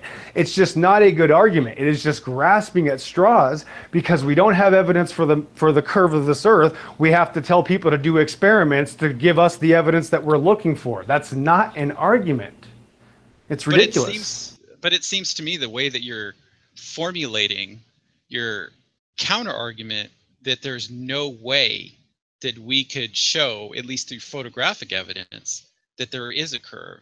it's almost like you've set up a situation where it's Well, that's what I'm saying. So that's what my point is. We've already had millions of pictures taken of the Earth without wide-angle lenses, and they're all flat. So why is it that now we are going to say, oh, these 1 out of a trillion people must be right, and the trillions of people that have already done it are wrong? Like, that takes a little bit of a psychological leap, if you ask me. So why can't people just say, here's what I've done, and here's my evidence? Because I have my own pictures. Where is everybody else who's making these claims? Let's see their photography. I'm all eyes and all ears to see it, but all I get is claims about people doing things that they haven't done. So that's why I take a really passionate attachment to this subject, because I've done it. It's very obvious to me. I've already done it. It sounds like to me that even if you scoured YouTube and you found a bunch of people that had done these experiments and you actually saw a curvature, it sounds to me like you would almost always say that it's a fisheye lens, or it's been photoshopped, or... But when we've proven it, that's the thing, that we've already proven it for now almost 3 years now. We've proven it that every single time they show us one, it's almost always a fisheye lens, and the ones that aren't show a flat horizon. So how many? We've already done this 1,000 times, and people are asking us to do it again, but it's the people that haven't done it. So if you do it, Kevin, then you can make a claim, and I'd love to see your information and your evidence, and you can show me what lens you use. But until then, I'm just telling you, we've already done it. We've been doing it for years now. And there's thousands of other sources that are doing the same thing. Plus, anybody can go up into an airplane and look at the Earth themselves right now. It's not like it's illegal to take a flight somewhere. It's still legal to do all of these things. What I'm saying is that, why do I keep saying, let's ignore all of this evidence, and what if I can show you something else? That doesn't seem very skeptical to me. That seems like you're grasping at saying, I'm only going to accept this one group of people that I guess did something that I wasn't there, but I'm not going to accept the tens of thousands of other opportunities that I'm ignoring that show the opposite. So it doesn't make any sense to me. By the way, radar only works one way anyway. We have radar systems, right? We have laser systems, we have guidance systems, we have J-stars, we have AWACS, we have all these systems that nobody on the internet seems to even know what they're for. Yet, because I was in the military, which doesn't matter, this isn't about my resume, I know about these things. They only work one way. The entire world only works on a flat stationary plane of existence. That's how these things work. That's how we can bounce signals off our, if you want to call it the ionosphere or the firmament, it only works on a flat plane. You can't do that if we're on a ball and the signal has to go across and over a hump. That's when things don't work. Lasers and radars only go straight. So again, why can't I just get any argument for someone that says, okay, here's how we can do something and let's replicate it? Because we've already done the balloon tests. You can type in right now anything you want, and you're going to get an opinion from both sides, right? You're going to get an opinion. I think it's a ball, and I think it's a flat plane. But it's up to you to go out and use your own two eyes to say, here's what I've seen. And that's what I'm claiming. Right. I've already seen it. Right. I think you're getting way off topic. Regardless of, like, you know, people in planes or, you know, different aircrafts that have gone up really, really high, what I'm essentially saying is, since you and so many other people have said that the best form of evidence, or maybe even the only evidence that you'd accept, would be to essentially see this for yourself.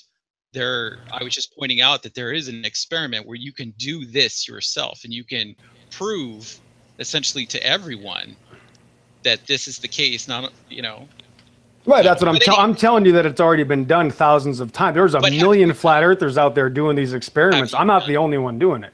I've already been. That's my point, is that I haven't done. I'm not making the claim. You're making the claim, and you haven't done it. Hold on. Now you're making the claim, and you're asking me if I've done it. Yes, I've done it. Pillbox. Yes. I have not made a single claim here. Okay. Okay. So you're not making a claim. So you don't have. Then you don't have a claim. Then. Okay. So you don't have a claim. Okay. My point is, I do have a claim. I do have a claim because I've seen the Earth and I understand how radars work, and none of these things can change. Fisheye lenses are not going to change the fact that we have 4,000 years of historical ship travel that is based on a wider expanse of the map as we go out. When Captain Cook sailed around the South Pole, his distance was over 3 times the distance of the equator. If it's 1/3 the size of the equator, why was it 3 times larger? So we have to ignore thousands of pieces of evidence to grasp onto things that might be fisheye lenses. And that's what I'm talking about when I'm talking about people grasping onto things that they're hoping for. Because none of that is going to change the fact that everything only works one way. And that's it. There's no argument or discussion about how things work on this plane of existence. That's the best bet you can do is say, well, these other people at MIT went really high up and they saw a curve. Yeah, I can see a curve from the ground with a fisheye lens. You don't have to go high up. We've already done it. Okay. Well, I think you're missing the point, but that's fine. Well, here's my point. My point is that you have to actually be ready to use the scientific method when you're going into this arena of topics. When it comes to this shape of the earth thing, if you're not going to use the scientific method, none of this stuff's going to matter to you anyway. The only way to determine the shape of the earth is by determining the shape of the earth, right? Well, it only works one way. The oceans are flat for thousands of miles. That's it. It only works one way. So there is no argument. So people have to say, well, these people went up and they saw the curve, but for some reason NASA can't show us that. Nobody else can show us that. It's when people use a fisheye lens. And my question would be to you, are you ready to bet that they didn't use a fisheye lens? Are you going to say that they didn't have a wide angle lens on it, on their camera? I think I've come into pretty much all these hangouts with regards to this topic, and I've been totally honest about the fact that I've never put any extensive effort into looking into these questions. I'm like the vast majority of the populace out there that has just accepted this. So I don't think that the earth is flat, but can I sit here and actually show you, mountains of evidence that it's round? I mean, personally, can I do that? No, I can't, because I haven't spent the time to look into it. So, well, I'm just curious if you can tell me if you think the MIT students were using, if you can bet, could you bet something on it? Do you want to put maybe pink slips on it? Like my truck, what kind of car do you drive?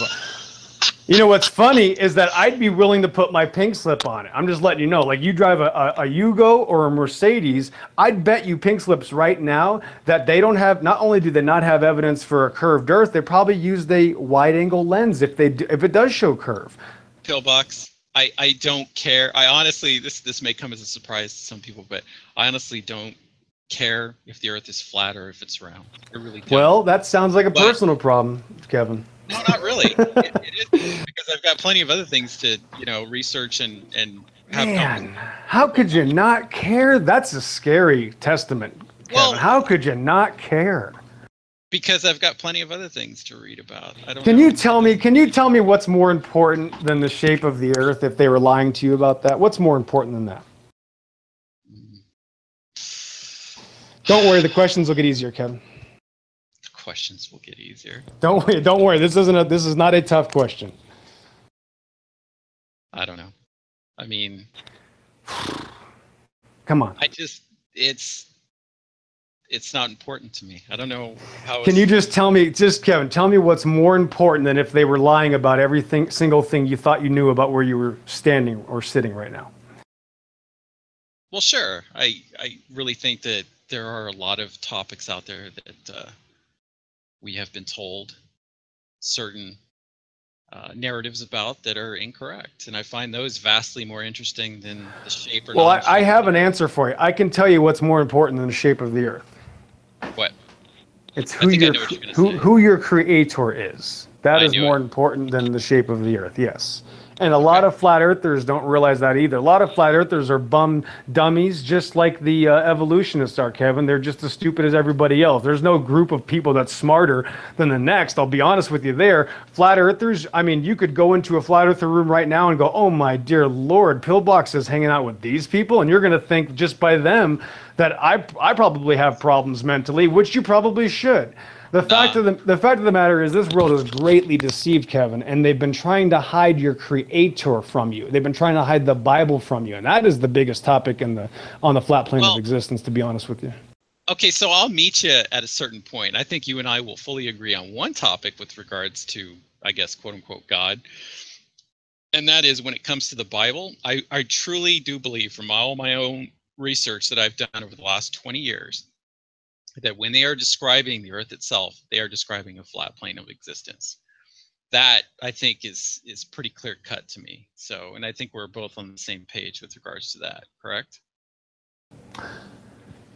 There's no doubt about it, especially that book of Job. Dear Lord, when God says that he stretched a line over the foundations of the earth, you go ahead and try to stretch a line over a ball. And that there's just, it's not going to work. Yeah, the Bible is absolutely a hardcore flat earth book. And that's what pisses me off so much about all these new age know-it-alls that think they figured something out when they ignore the Bible that knew 4,000 years before them what they're claiming now.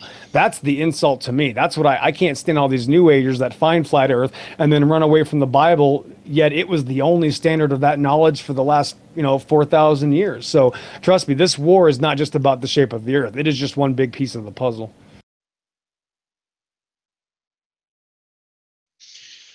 Yep. Yes, sir. Tanya's been too dang quiet. I know. I probably said something wrong earlier. Yeah, my fault. No, I'm actually, I've Googled see the curve with no fisheye lens, and I'm trying to see if I could find anything. And oh, I can't wait for it, Tanya. I cannot wait for you to find something there. Yeah. Because obviously because obviously they can prove it's not a fisheye lens, right? Well, what is the height again that you have to be at and higher to be able to There's see? no such thing. There's no such thing, first of all. Secondly, there's multiple different opinions. Some people say you could be at the beach. Some people say you can be in an airplane. Some people say you can be in a Concorde. Some people say you can be in a YF-12. We're talking about pseudoscience. It's like asking a room full of evolutionists, where's the evidence for evolution? You're going to get 12 different answers from 12 different people, Tanya. I know this. But you know this. For the number, you should be able to have. Well, in reality, it should be. Well, here's the reality. If the Earth was a 25,000 mile circumference ball, you'd see it at 10,000 feet. You'd see it right off the bat. You would get up in the air 10,000 feet, and you would see the horizon left to right no longer being a straight line at a very, very early altitude. So that's the problem they realized. That's why they said. That's why they used to say you could see it at the beach. Go ahead, Kevin. It's interesting you're asking this question, Tanya, because I remember listening to one of Joe Rogan's podcasts, and he was interviewing a guy who had gone up on Everest a couple different times, and he made the comment that he actually did see the curvature of the Earth from Everest. So maybe exactly the height of Everest? I don't know. Exactly, and that's only 25,000 feet. Exactly. That's exactly right. That's my point, is that they'll tell you, and that's an honest answer. That's actually an honest answer. I would have said the same thing, Kevin, not knowing that I was full of shit. I would have lied and said, hell yeah, I saw the curve. I would 6 years ago, I would have said the exact same thing. 29,000 feet is the top of Everest. So you think what he was actually saying was just the edge of the disc? Well, right? No. I'm saying that he didn't see a curve. I have pictures from 40,000 feet. So that's, again, what, 20? Yeah, I mean, I got pictures from 40,000 feet. So right away, I laugh when I hear people say that. And that's my point, Kevin, is that people think they see it just like me. Pillbox 3 years ago would have been one of these globers. But because I was approached correctly, God didn't let me fall into that pit of hell, and God bless, thank you, dear Lord, for helping me. But I was one of those people. Yeah, I was one of those idiots, Kevin. I would have said, I saw the curve from the airplane, and then I looked at my own pictures and I went, oops, sorry. I do feel a bit warm. Maybe that is it. Hey guys, I'm back. Oh no. Record time. Thank God. Everybody was getting really sick of me. Everybody was getting real sick of me. Thank God she's back. Pillbox, I'll be honest with you, man. I really do like you, but you have a tendency to just talk a lot. I mean, you got to let people kind of respond. Try to keep it in bite-sized responses, After years of being interrupted and muted by the atheist community, this is the habitual kind of attitude I have, so I apologize. Yep. You're talking to the wrong atheist. Anyway, sorry, Eve. You're going to say something? No, I was just kind of chuckling at y'all's convo. Okay. But who brought up the guy who climbed Mount Everest? Who brought up that? No, I did. I was just talking about a guy who had spoken with Rogan on one of his podcasts that had gone up on Everest a couple different times. So. And he told Joe Rogan what, Kevin? He made an offhanded comment of, that he could see the curvature. See, 29,000 feet. That's all you got to be. He said it, Well, no. I'm not using that as any sort of serious evidence. That's an anecdote. But Okay. I brought it up as just kind of like, because we were talking about the minimum level at which you could see the curve, and I don't know. I've read that it's 40,000 feet. Other people say Yeah, they 30, keep changing it. 60. So I don't know. They keep moving the goalposts. Yeah, we Well, Tanya asked this question, it's an honest question. If you're on that side, she asked, how high do you have to be? When I told her, it's just like asking, a room full of 12 evolutionists. You're going to ask them for evidence of evolution in a room by themselves. They're going to each give you But 12 different. Well, Kevin, you never let me finish. Come on, bro. Sorry. You're going to get Sorry, you're 12 right. different answers from those scientists, just like when it comes to this heliocentric scam. All pseudoscience requires multiple bunk answers. So there is no true answer of something that's not real. If we're not on a magical ball, then there's no answer. The fact of the matter is, if we were, this is what they don't want to admit, you could probably see it within 10,000 feet right off the bat. As soon as you get off the ground, the horizon isn't going to be flat. I'm sorry, not from left to right. I mean, at 20,000 feet, the horizon left to right is 150 miles. At 40,000 feet, it's 300 miles wide, and it's still flat. We have, I mean, what are we on, a soccer ball Earth where there's flat pockets everywhere? It just doesn't work. I'm sorry. Yeah, and I think it's, for me and you, it's easier to see that, and not to be insulting, but the whole Copernicus spherical model sounds even ridiculous to me now. When I hear some of the claims about it, I just can't help but to laugh at times. So I'm just like, unbelievable, because it does not comport with what we observe. Well, the water thing, the oceans would have to conform, right? The oceans would have to wrap around this 25,000 mile ball. So that's the big, what is it, stake through the heart of this, pseudoscience conundrum, is that's why you'll never hear them talking about the oceans. You'll never hear them talking about tracking objects over the oceans. You won't hear them talk about the railgun, which shoots straight out to 100 miles. There should be a 7,000 foot adjustment, you know what I mean? Like you can't do it. There's no way around it. So we get to, maybe you can do it here, or actually it's here, actually weren't high enough. It's just one moving the goalpost, just like it's always been. There's no rules to pseudoscience, so they can constantly just change their claim. That's what they do. Go ahead, Tanya. I had something to say, but go ahead since you said something. No, go ahead. So, well, I just wanted to make a quick comment, because I hear this in Hangouts a lot, and I think it's really, really important. Pillbox, you mentioned that when you talk to a lot of evolutionists, they kind of shift the goalpost.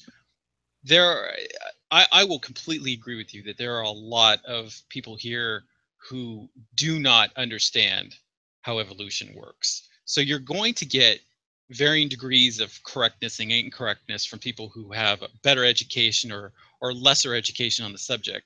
And as a comparison, I think it's safe to say, and I've heard many Christians argue this as well, is that there are a lot of Christians who don't understand the Bible. So when they try to evangelize to other people, they're giving a wrong perspective of the way the Bible is versus what you think. So consider that the next time someone comes up to you and tries to talk to you about evolution. They might get it wrong, but then there are people who are more educated. And I think the same goes for Christianity. Wouldn't you agree?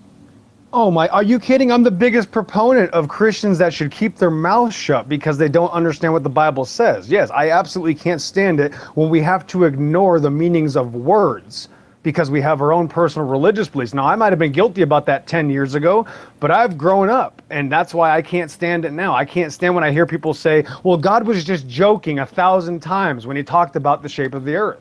Like, it really gets annoying to me. I agree. Cool. Go, Tanya. Nah, I got nothing. I mean, I got, we It's could okay. look at, the distance that planes travel and all that, how it's supposed to be further the closer you get to the edge. We should be able to verify that somehow. Should. I mean, so you have to get an airplane, Pillbox, and fly around the edge of the Earth. That's what.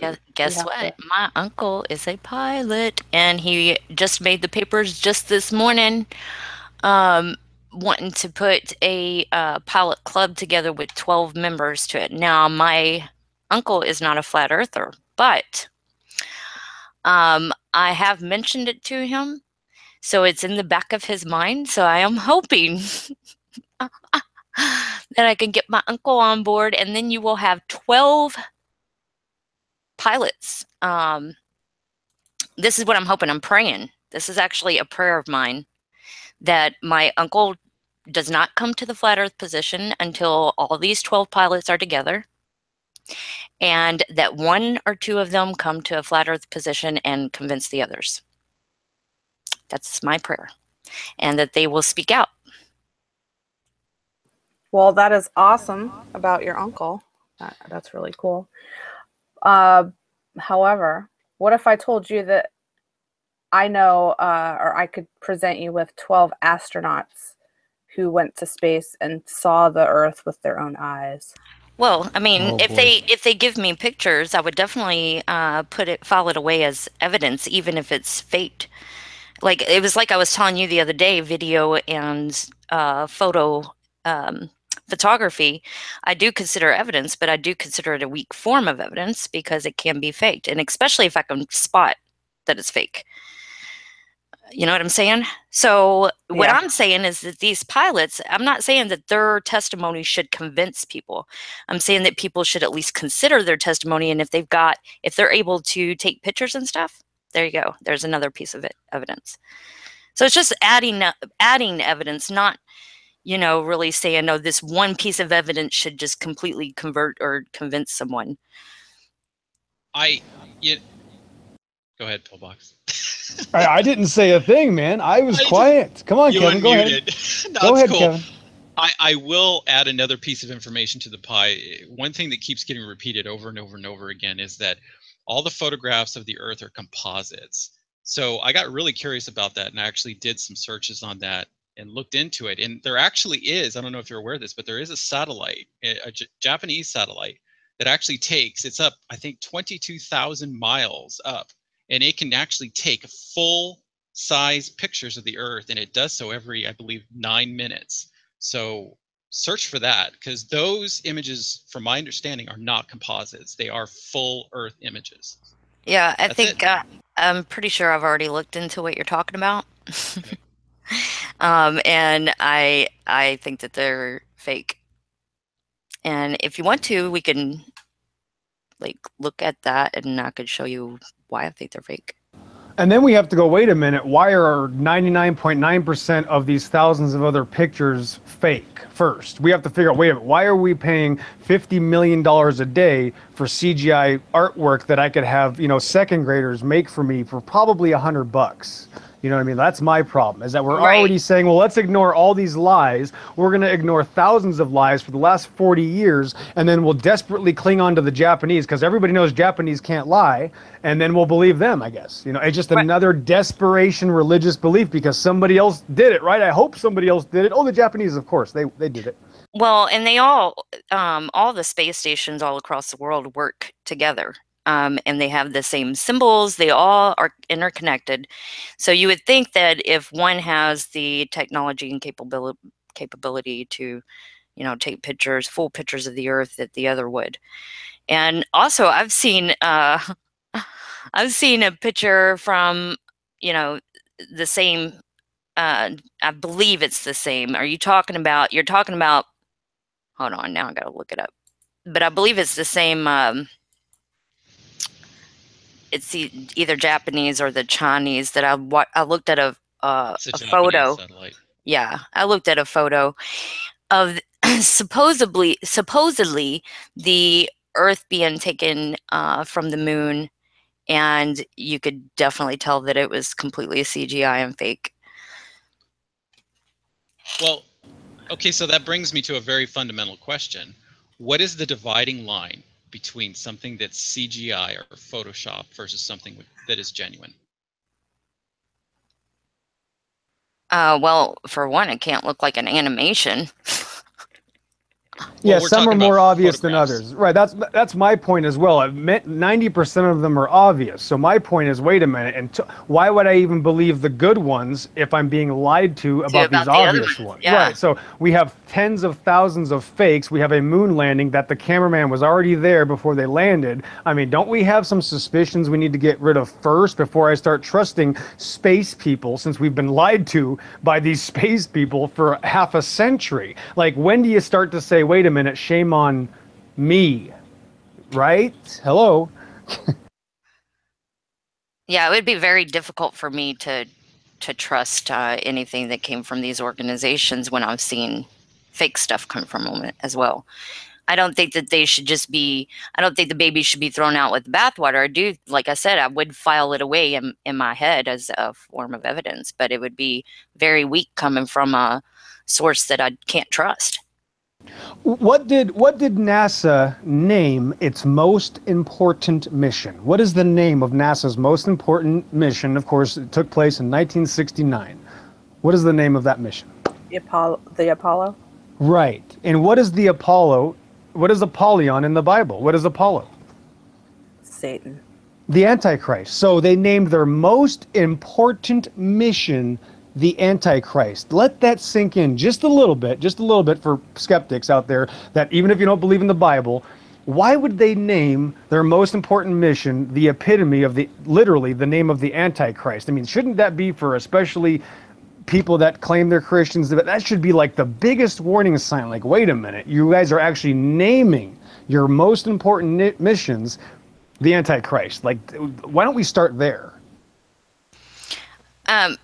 So you're, Kevin, you're talking about JAXA, right? Let me look it up. It's been a little while since. I believe that's what you're talking about. Yeah, I've looked into them. I've seen several of their photos. No, don't take my word for it, but I think they're absolutely fake. Okay. Yeah, that's the other thing, is that this is a true fact, and some people are going to be upset because there are other flat earthers out there that disagree with me, Kevin. Don't get me wrong. There are flat earthers out there that believe in satellites, okay? But the fact of the matter is, I know for an absolute fact, I will put my truck on it. I might even put my head on it, that there's no such things as machines orbiting a plane of existence or a planet in a vacuum. There's just no such thing. There never will be. The satellite I was talking about, it is a Japanese satellite. It's called the Himawari 8 weather satellite. It's 22,000 miles up, and it takes an image of the Earth every 10 minutes, a full image of the Earth. Yeah, it's another fairy tale in a fairy tale book, bro. In fact, NASA even admits that they actually have to use balloons to get all their imagery from. They actually have to use the balloons. The balloon system is real. Of course, we know this, right? We can see the balloon go up and then it comes back down. So that's actually the real satellite. If you were to claim that satellites are real, which they're not, the only ones that do work are balloons, and they don't leave this atmosphere. They stay in this atmosphere. What did you say it was? What was the name of it? I just want to look up some of the photographic stuff. Sure. It's spelled HIMAWARI. Hold on real quick. Okay. HIM AW AW. ARI. Okay, I got it. Yeah. Thank you. Sure. Oh, why is it bringing me to fandom? Okay.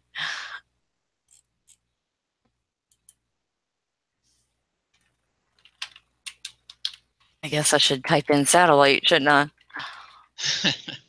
Hey, I have a dumb question. I should probably know at least a ballpark too, but I don't. How far up is the atmosphere from the Earth? Does anybody know, about? Like where it stops? There's different levels of the atmosphere, so it none. Like where it stops, pretty much, I guess, is what I want to know.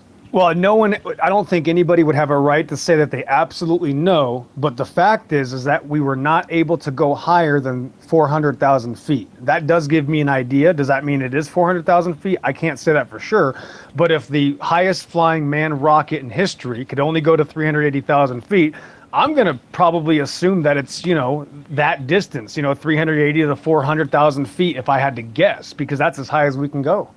Well, I just but if you want to know what, current science is saying it is, I think they're saying, okay, it's there is no clear border between the atmosphere and outer space, so they don't really know. 75% of the atmosphere, well, it's not a clear border. Okay, I get what they're saying there. 75% of the atmosphere is within 11 kilometers, which is 6.8 miles of the Earth's surface. Yeah, I sent you an image to the way it's laid out, Tanya. So you can't breathe up there. You can't breathe past 35,000 feet. Okay, thank you. Which would be more than enough to see a curve on a ball that's supposedly 25,000 miles circumference.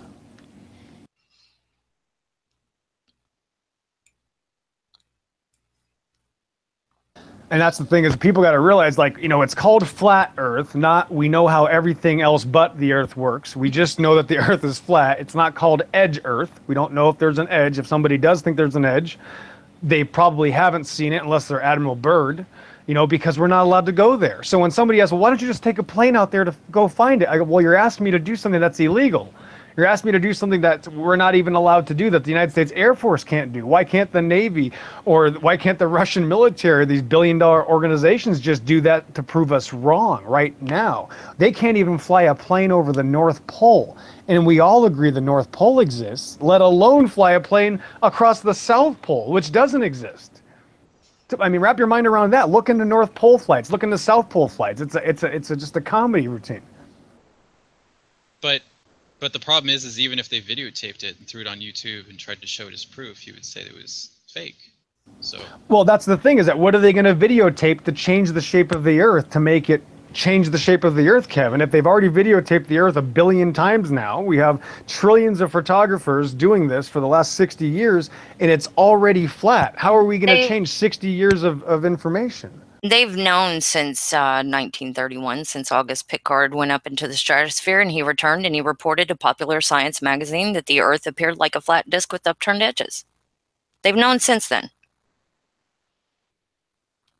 What's the guy's name? August Pickard. That is exactly who the Star Wars captain was named after, because they like to mock us. Oh, wow. Yes, they do. They think we're stupid. This is the elite controlling us. I don't think he went much higher than, 55,000 feet? He only went to about maybe 60 or something. He didn't go that high. It was about 60. I think it was 10 miles up. But he was the first man in the stratosphere, though. He returned and said that.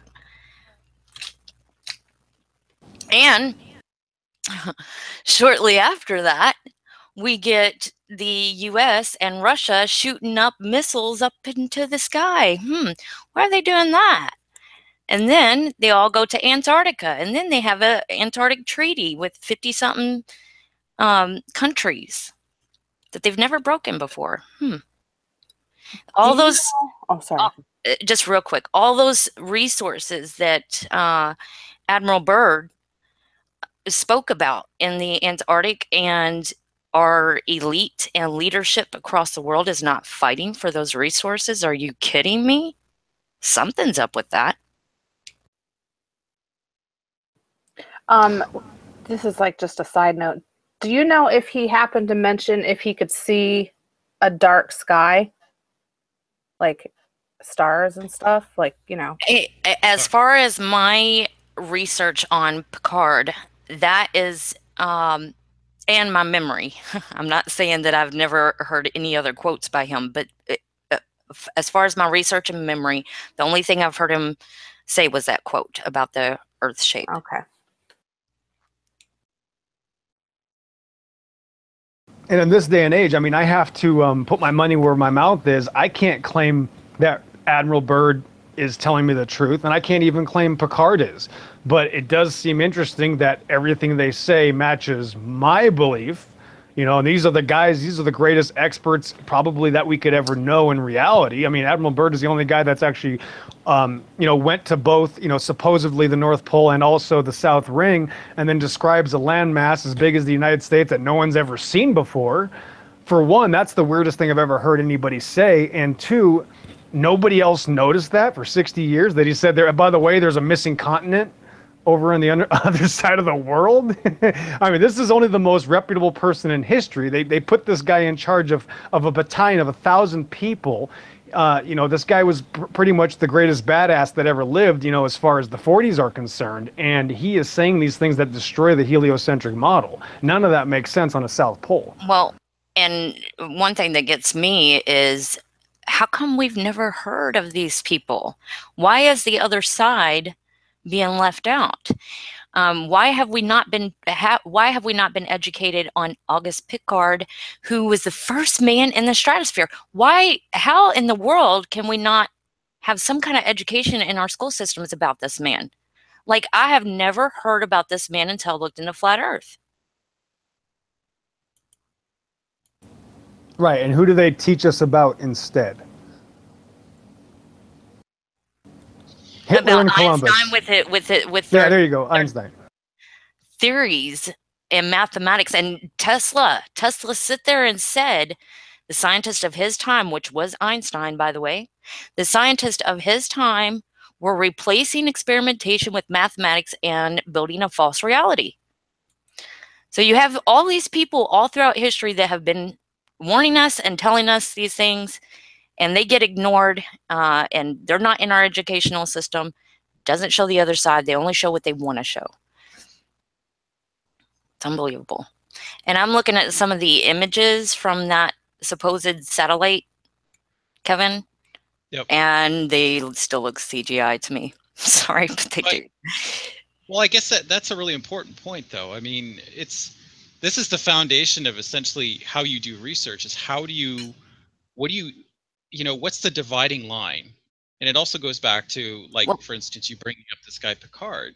I mean, okay, so you have an individual from history that may have gone up and may have seen no curvature at 10 miles up. Okay, so let's say you bring forth a guy who's been running SR-71 flight missions for the last, like, 15 years.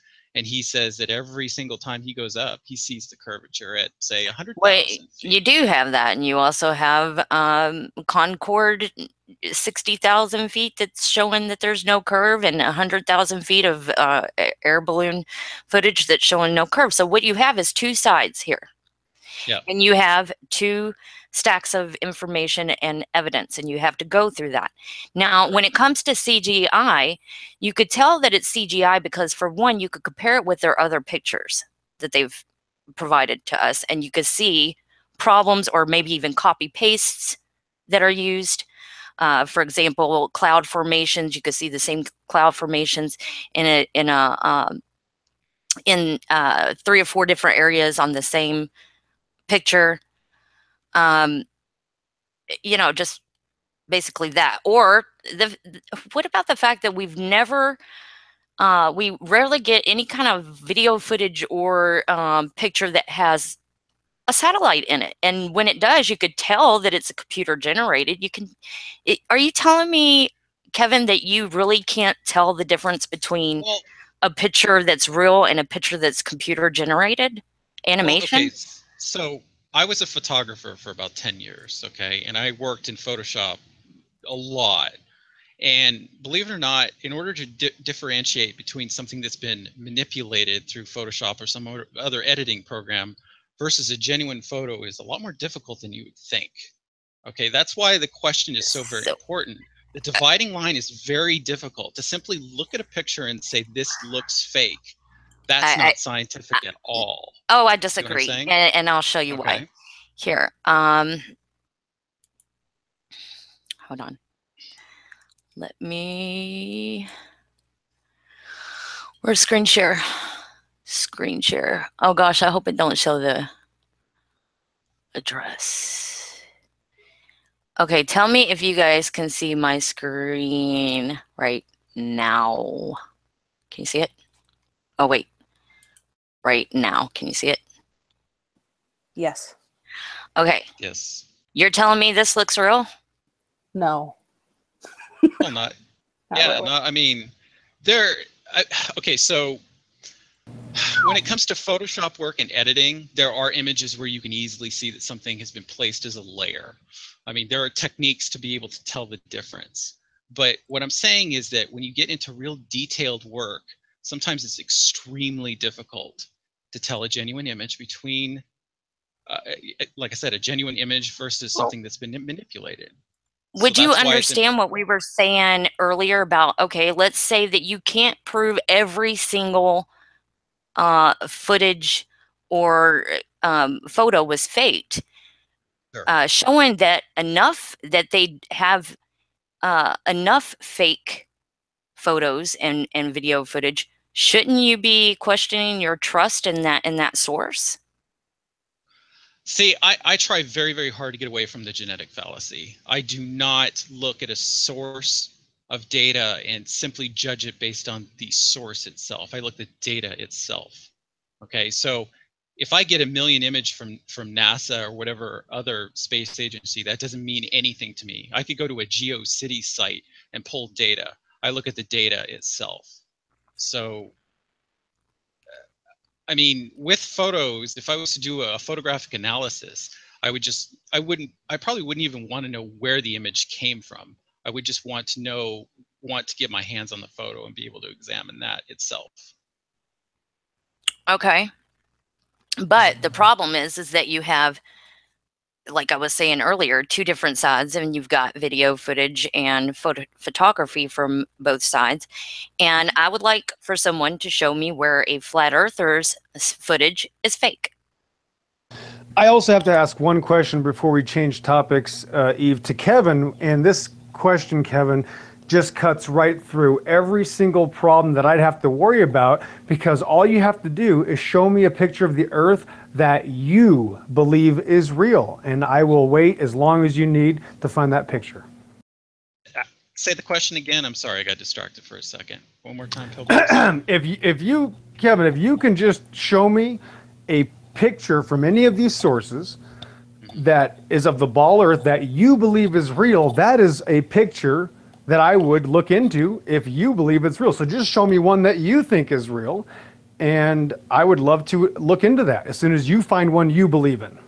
Well, okay, so I am not going to throw down my reputation or any sort of amount of money on any given photograph. However, I will say that if you take maybe one of the raw images from this Japanese satellite, that would probably be a good place to start. If you were able to take the image itself, the raw image, and show that it has been manipulated in some way, I would say, okay, something's going on here. And I think that would be completely fair, wouldn't you? I think it's possible, but are you admitting that you cannot show me one that you think is real? Is that what you're saying, Kevin? I think I just did. I said, Well, you just said that you couldn't put your name on it, basically. You couldn't show me a real picture, but I should investigate these ones and see if there's a way that I could decipher off of the one that she showed just now, because that's obviously fake. You're not talking about that one. well, I think the question you're essentially asking, Pillbox, is would I be willing to essentially lay down my life on a particular photograph that is 100% real, that could not be faked? Is that essentially what you're asking? No, I You know- think he's just asking you to provide a photograph that you think is real. Yeah, because I can show you pictures that I know are real, but that's because I took them. So I would say, even though you haven't, I would like to see what you think is real. That's all I'm asking. Yeah. Well, right in front of me at this moment, I don't have anything. I mean, I've done virtually no research fair on enough. this topic, so. There you go. Wait. Okay, thank you. You can Sure. you can look them up while we're talking. I posted one. Where's it at? Hold on. Now, Tanya, do you think this is a real picture of Earth? I do. Oh, well, then this will be did something not I'll sound investigate. very Here we go. I believe you, You want me Tanya. to I tell believe you why I think it's real? I'm That's a okay. Yeah, pretty go ahead. picture. Sure. I like that. Okay, because you know,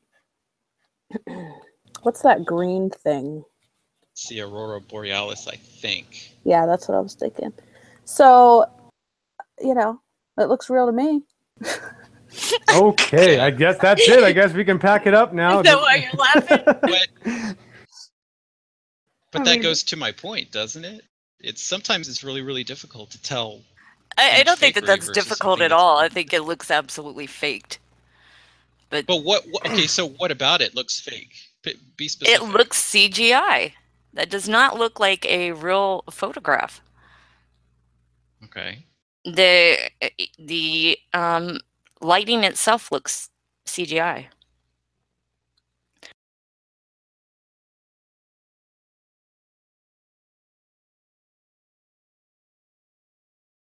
If it was real, I would expect to see a bunch of satellites at this point as well. Because that's another conundrum. Yeah. But how would you be able to take photographs of satellites considering the size of the there's satellite? supposed to be thousands of satellites surrounding Earth. But Here, how I'll show big you. are satellites? Satellites are come about on the now. size of an SUV car. Wait a minute now. Are you Hold sure on, I'll about show that, you how Tanya? many Come it's on. supposed to be. Yes. Hold on. Tanya, the ISS is supposed to be the size of a 747 or bigger. Just so you know. So that's for satellites, about, I think. And that's always something that I wondered about because, you know, we can see satellites supposedly. Like, I see them all the time in the sky. They look like a star that's moving. You know what I mean? So I always wondered, how the hell can we see something that small moving up there? Like, we shouldn't even be able to see that, you know, at all. Yeah, you're right. With our Exactly. naked eye. You know what I mean? Exactly. Yeah, how could you? How could you see a school bus from 50 miles away when a 747 at 5 miles away, I have to squint? Can you imagine? Yeah, that confuses me. That's because there's no such thing as satellites. I'm muted. I'm sitting here talking. I was like, why do they keep interrupting? Okay. I'm going to share my screen right now. This is supposed to be right here. Yeah, the amount of satellites around the Earth. So give me a real photo, and I should be seeing a bunch of satellites in it. I'm sorry, but I should. That's a good point. So, and I don't know why they don't just add. I mean, they're already using CGI, and we can already tell it. Just add this daggone satellites. Okay. And those are supposed to be outside of our atmosphere, correct? I mean, that's a good question. No, right? It depends, I think, on. Hold on, let me look that up real quick so I don't get it wrong. Because if it's all like kind of orbiting the Earth because of gravity, whatever, I wonder how far up that's supposed to be. Because if it's a, well, I don't know. Do Well, these pictures we're looking at show our atmosphere, like that little part that you see, you know, on these pictures, that haze, where that haze ends, that's where our atmosphere ends, right? Yeah, it's a rough patch, though. That's why they say there's no real defining boundary. Correct. Okay. All right. Well, we can at least get an idea. And yeah, I don't see satellites in any of them. And you would think that the satellites would have to be higher than the atmosphere, right? To get caught in any kind of orbit around the Earth, wouldn't it have to be high enough to get out of our atmosphere? Because everything under our atmosphere isn't orbiting the Earth. Do you see what I'm saying? Is that making any sense? It would be moving with the Earth according to current science. Right. Yes. So that's interesting. Well, let's look it up because, hey, I love looking at their claims and seeing how silly they are. So, okay, so how do I word this, though? Satellites. I'll be back in like 1 minute while you're looking it up. Be right back. Okay.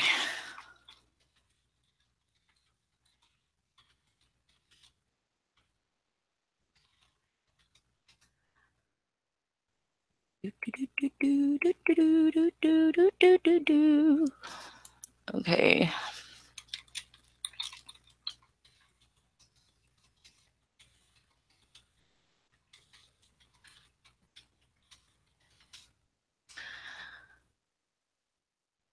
Okay, so, all right, let's see here.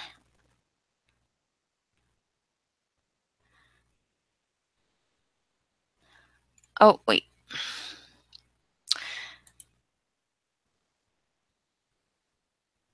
I'm trying to figure out, okay. Okay, yes, the satellites are supposed to be within our atmosphere. Well, it's in the exosphere. So that's right above the thermosphere. Which please tell me how it went through the thermosphere without melting.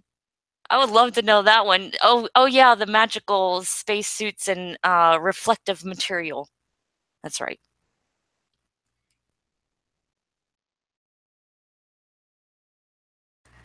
Space travel is a joke, and I think that a lot of people just want to hang on to it because it's a sci-fi fantasy that they have and that they've grown to love.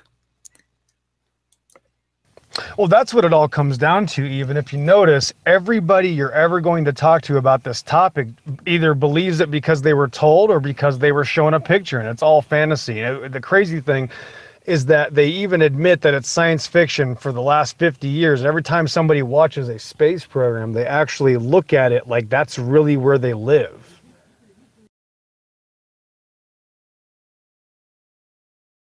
Who is Dan? No, it wasn't Dan Aykroyd, was it? Yeah, Dan Aykroyd does the thing about the alien thing, the alien like unplugged or something. Is Dan Aykroyd the one that played as the captain on Star Trek? No. No. Okay, the Which guy one? that played as the captain on Star Trek, he goes around telling people that it's science fiction. Hold on, the space Oh travel. yeah, what's his name? Yeah, the guy who played William Shatner. Captain Kirk. Yeah, Shatner. Yeah, yep. How funny is that? Oh man, it's Yeah, he literally hilarious. says science fiction and science are the same thing. Same thing. Yep. Which I wouldn't agree as far as all science, but I do believe that cosmological and some biological sciences are pseudoscience and not real science.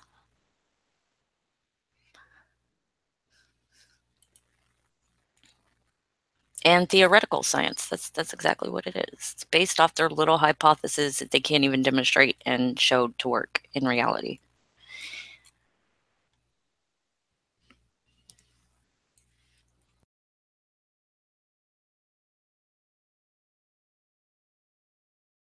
I'm back, by the way. Tanya, they're supposed to be in the exosphere. I mean, Exosphere. did I say that right? Yeah, the exosphere. I think I say sphere wrong anyway, so it doesn't matter. Whatever. It's due to my lisp. I told you. Got it. That's right above the thermosphere.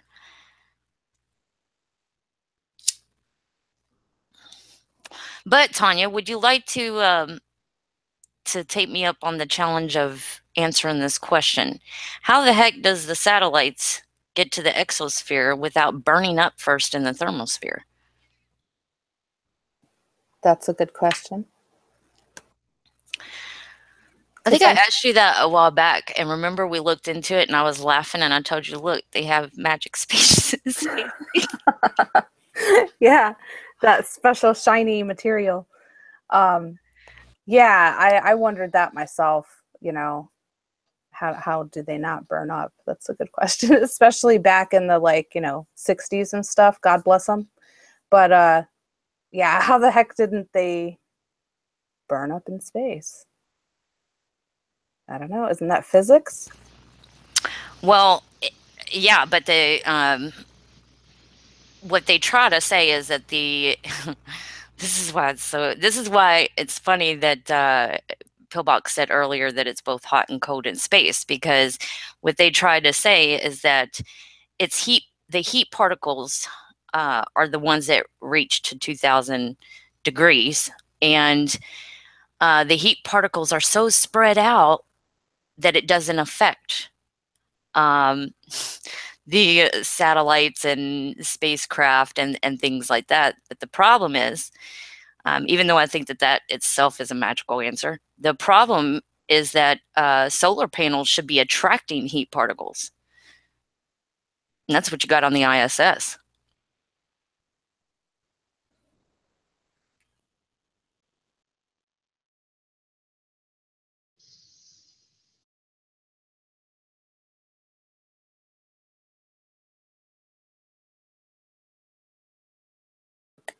Just looking at the chat, people are disgusted that I thought that we should see satellites in some of those pictures. I'm sorry, guys. What? They must be the experts I've been looking for. Don't let it bother you too bad. Really. People are going to get freaked out that you might become a flat earther, Tanya. That's what's going to happen. I don't think they care. I'm not, and I'm not. So, you know. You're not. You're determined not to be a flat earther. Is that what you're saying? That's right. Yeah. Yeah, it's not for everybody, Tanya.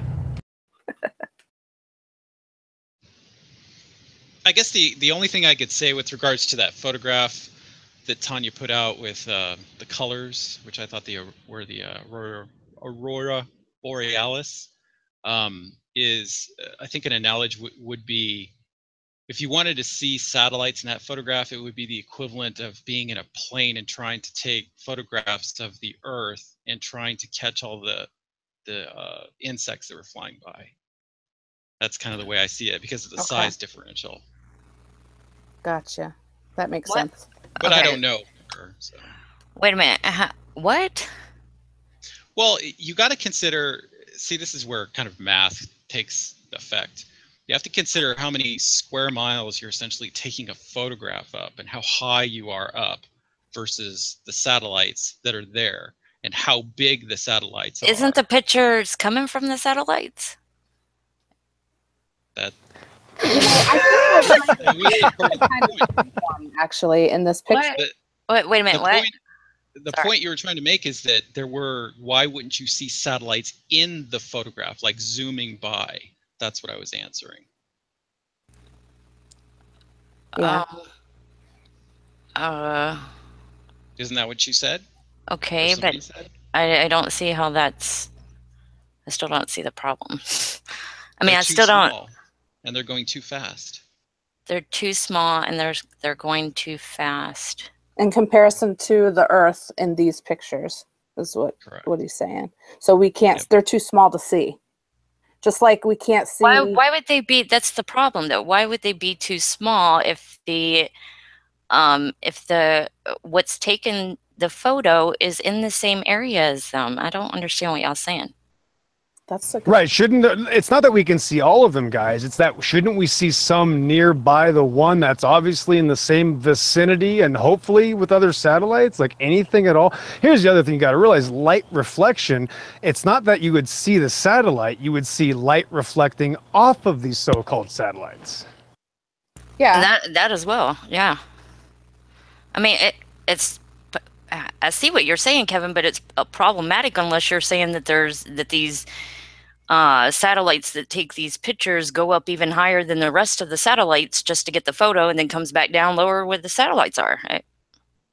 I see what you're saying. You would probably need a little bit more data on the photograph, like how high up was the object that was actually taking the photograph versus. Well, yeah, but all of them are supposed to be in the exosphere. That's what I just looked up a while ago.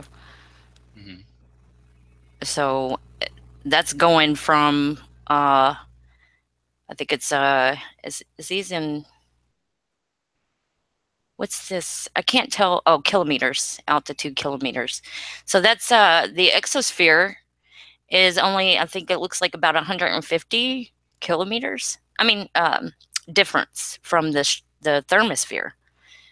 So there's only, I mean, if you look at the chart, well, never mind, just forget it. Just forget it. I don't want to go through explaining it. If you look through the chart, there's only that layer, the exosphere, that they should be in. So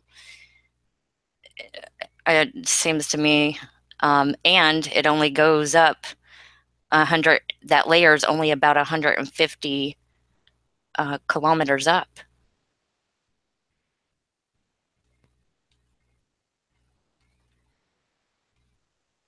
Any comments? Did I kill the room? I'm looking at some information. You're looking at some biased information, aren't you? Trying to get us. I'm just teasing. No, I mean, well, I guess for any given question, I would look up the information to see Right. what Well, the response is. I was kidding. And like, I just looked, yeah. I looked up, like, for instance, this article on Popular Science, if Earth's orbit is so crowded, why don't we see space junk in photos of the Earth? And it's essentially talking about what I just said. These items are essentially anywhere from tiny CubeSats that are only 4 inches long to ones that are over 100 feet long. And if you consider that the Earth is, almost 8,000 miles across, these things are too small to really be photographed from the angle that the typical cameras take pictures of the Earth. Not if they, and I showed my problem with that. First of all, with the picture I showed earlier with how many there are up there, I mean, you should get at least 1 or 2 in the photographs. I don't think that the explanation that you gave has any explanatory power at all in this regard. And, well, I guess the only retort I would say is, of the literally probably thousands and thousands of photographs that have been taken from orbit, you don't think there may have been like a couple photographs out there that actually did show reflection off satellites? I'd be willing to bet there probably are. Well, are we wishing? But it sounds like we're wishing now, Kevin.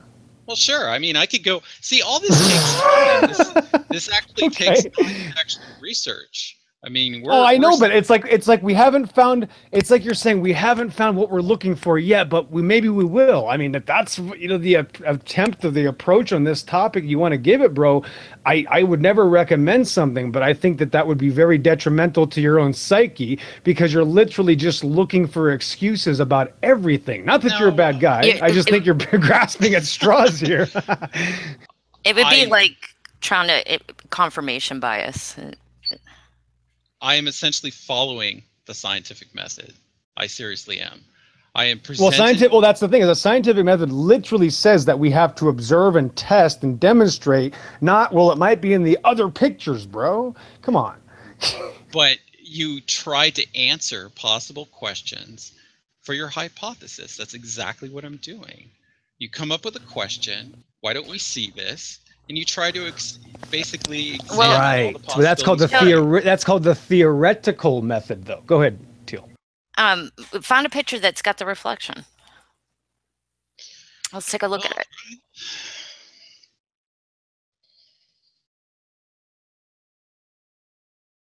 Hey, Pillbox.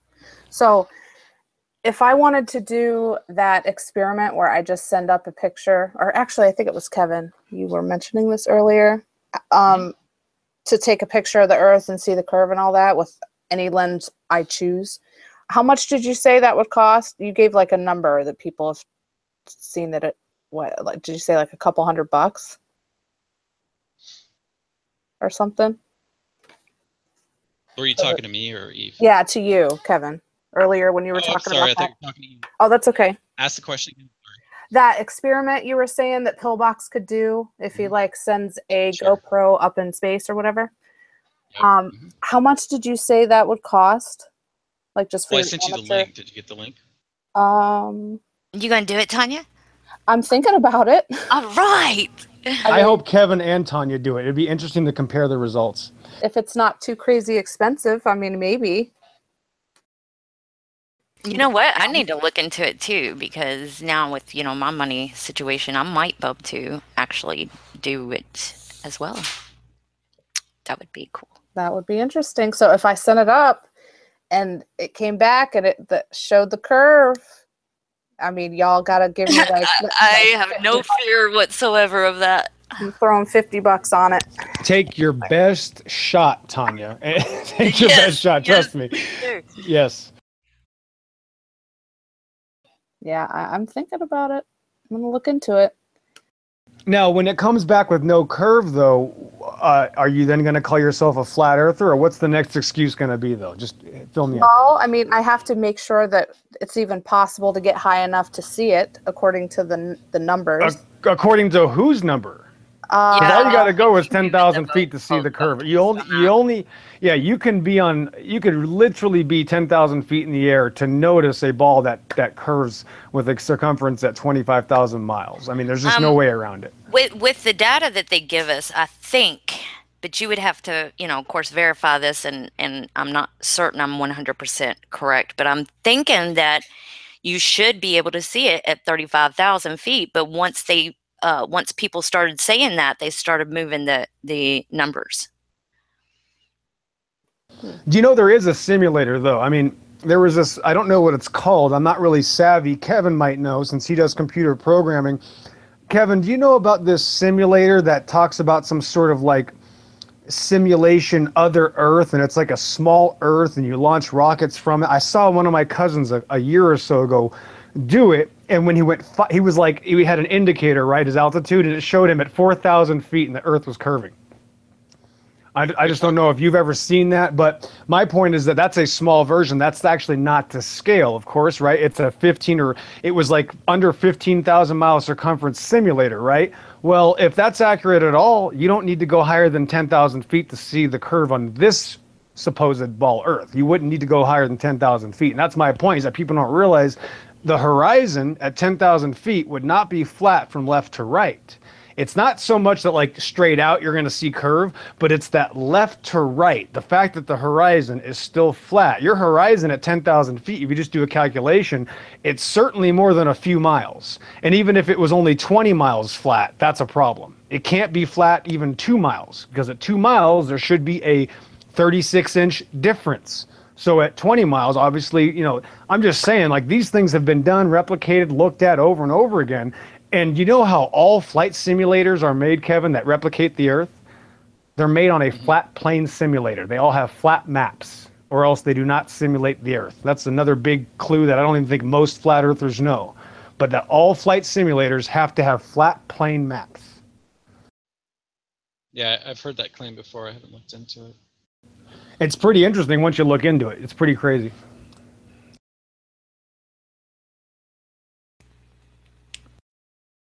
I mean, we would have to assume, right? Wouldn't we assume that our billion-dollar military-industrial complex government would be able to simulate the curvature? But for some reason, all simulators are flat, 100%. Not even like the slight curve. Like, they have to be 100% flat, or they don't simulate reality. And that was something that took my mind a week to wrap around. So it's not like you can just go, oh, okay, I get it. Unless you can. I'm sure there's a lot smarter people out there than me, but when you look into flight simulators, those are the only models that matter. Because, Kevin, the constant question I have is, where's your model? Where's your model? I don't need a model to understand reality. I'm interested in reality, not cartoons. However, if you do need a model, there's a million flight simulators out there that only work one way. So those are modeled after the Earth. By the way, Tanya, I sent you. Oh, sorry. Go ahead. I sent you another link that actually is from the MIT site. It details exactly what they did and how to put it together yourself and all that. Okay, crap. cool. So, Thank you. yeah. Perfect. Sorry, go ahead, Eve. I was just going to say, anybody in the side chat, I just want you all to know that since the beginning of this show, I have not paid attention to you. And I'm sorry. I am a bad multitasker, but I want you all to know that I'm glad that you're here. Hello. If you said hello to me earlier and I missed it, I am sorry. So I just want you to know that. And now I have to go take a potty break. So I will be back in a minute.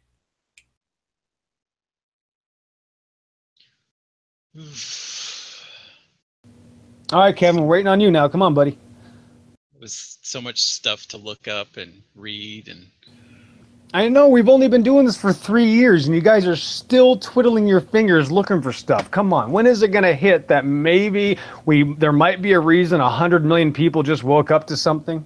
There might be a reason, guys. Pillbox, you have no idea. how many like research projects I have. I mean, it's insane. I think something like this is definitely worth looking into. Smokes. So I actually in the room. It worked. Hello. Am I here? You're here, No. yo. Welcome. Okay. Sorry. But I think the discussion has been. By the way, we can hear an echo from you, Level. I think the discussion has been worthwhile so far, Pillbox. So it's all good. I've enjoyed it. All right, I'm back. Did I miss anything good?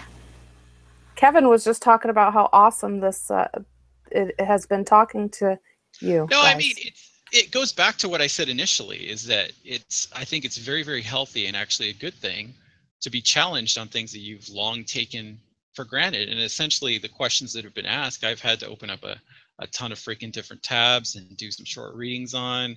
So, you know, I walk away from this actually knowing more than I did before. So there you go. I think it's a win to me. You know what? Can you guys hear me? No. Yeah, who is this and who is this? I invited him. I think No, he's cool. I am level-headed. I'm Walt. My name's Walt. I've been in a lot of these rooms, but something that it's funny that you brought that up, you know, about the understanding of things around you. I never gave a crap about astronomy, or I just didn't care, man. You know, I'm just paying my bills and doing the thing. And then I realized somebody told me the earth was flat. I'm like, no, blah, blah.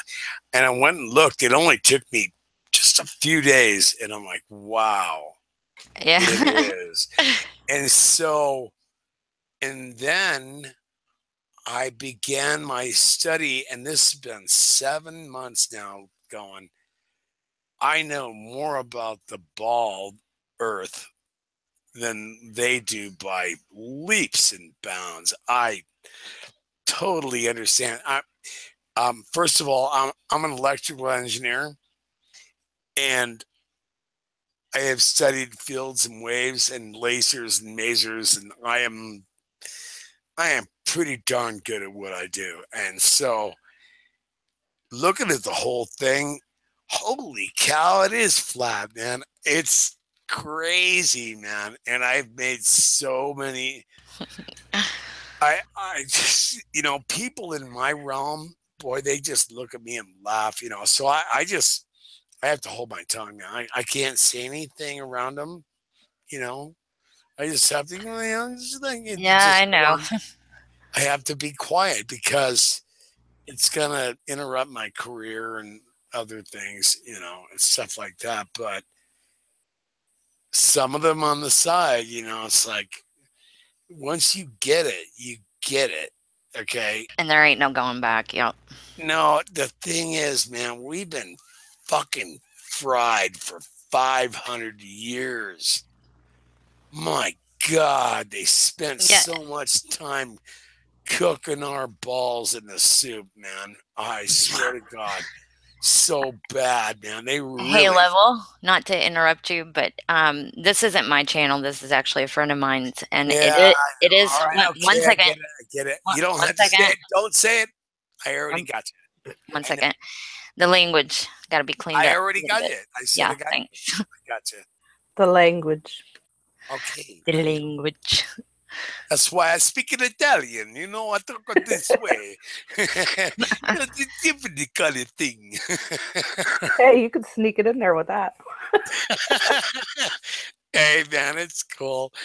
But the thing is, you know, I've heard a lot of smart cats. I've heard all this stuff about, oh yeah, you know, flat earthers are just stupid retards. They don't know anything and blah blah blah. It's like, are you? Excuse me. Are you sure about that? Because I do happen to know a few things, and I know a lot of other people that know a few things, and we're not stupid idiots, right? Right. We can see, and we know the math and all the numbers and all the stuff. And guess what? You know, they've kept so much stuff from us for so long that it's very difficult for us. You know, we are, gosh, what do you call it? Like under hitters, you know, we're, we got, we got shut off to the background a long time ago. So all that math and all that cool stuff that really shows the reality of what this earth is, they took it all away and they burnt it and they burnt it. And see, the printing press didn't even come around till, does anybody know, 1800s when the printing press came out?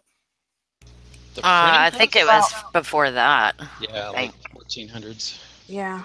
Was it 1400s? Yeah, I think so. Yeah, Yeah. I bet you had to pay a pretty penny to get that though. Oh yeah. Yeah, it wasn't something that was like dumped off at your doorstep every day. You know, like, oh look, my local newspaper says, you know, so like here's all the mathematics. No, I don't think it worked like that. And they did their darndest to fry every bit of the old truth, and they cooked it from and they kept it from us. And they, Well, I don't know.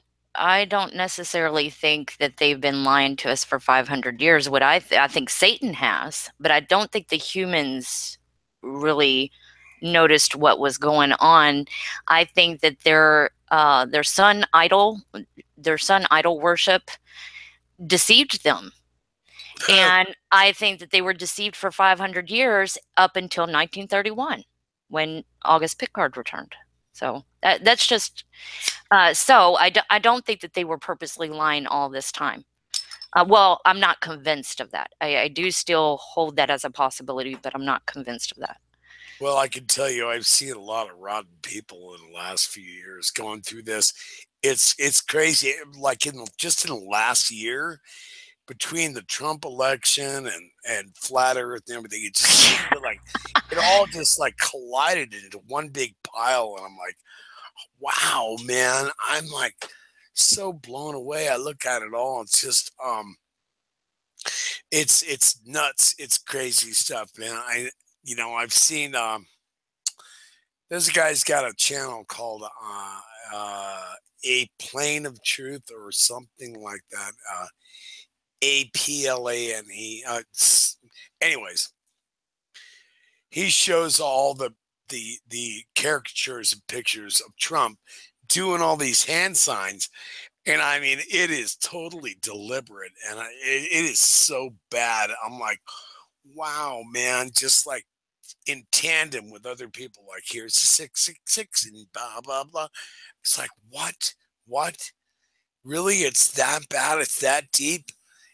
And apparently it is that bad, and we are just really being messed over, man. And you guys got me in panic mode. I can't even swear. I'm like, don't say that word. Don't dare say that word. Hey, I got a question for you. Yeah. You know how a lot of times voice recognition, you sound a lot like a guy here on YouTube named Jonathan Click. I know the guy, actually. I do know Jonathan Kleck. I've studied some of his work, and I agree with some of his work, but I think he's kind of like off to lunch on a bunch of stuff, you know, and he kind of like took a left turn, and you know, I did look at a lot of his stuff. That's funny that you would say that I would sound like him. That's crazy, man. Yeah. Really? Did I actually sound like him? Yeah, you sound just like him. Yeah, you do. Oh my Like god! it. Oh my gosh. I gotta tell my wife, she's asleep right now.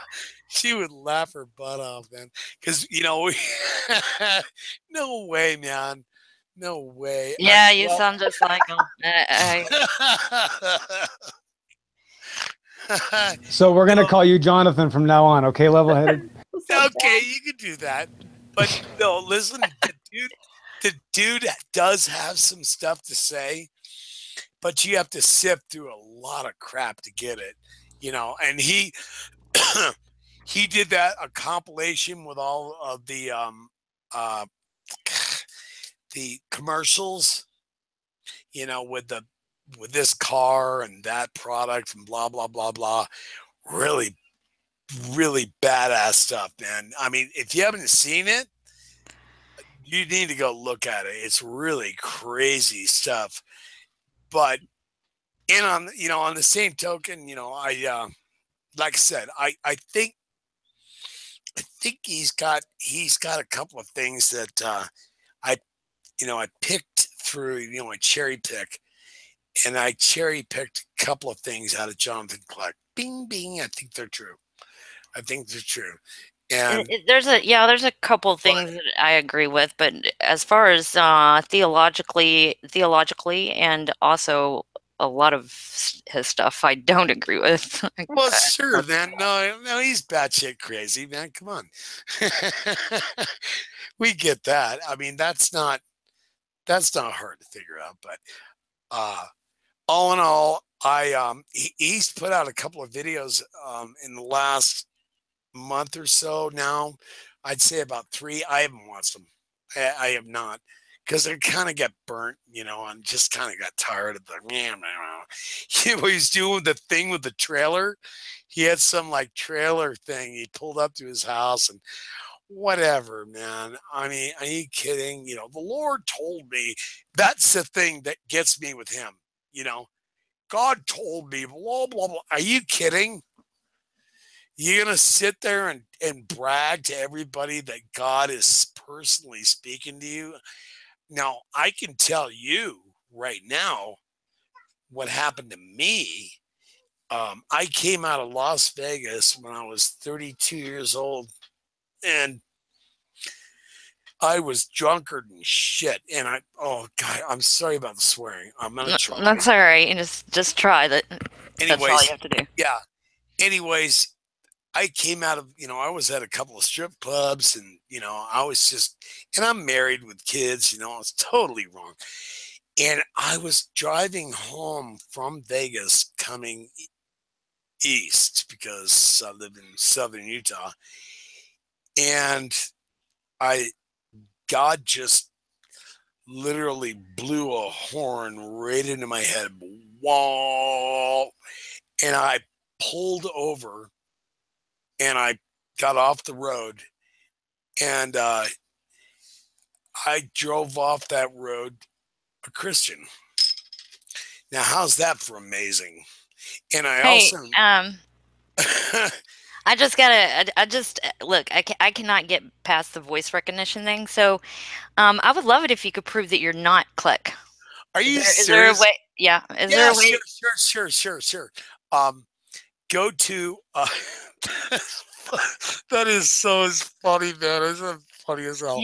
You can't like turn on your camera or anything and just show us. My camera, damn thing, it doesn't work because it's USB 3 and the camera's USB 2.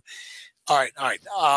I can just USB 2 cameras have no problems working with USB 3 ports, my friend. Are you serious? Sorry.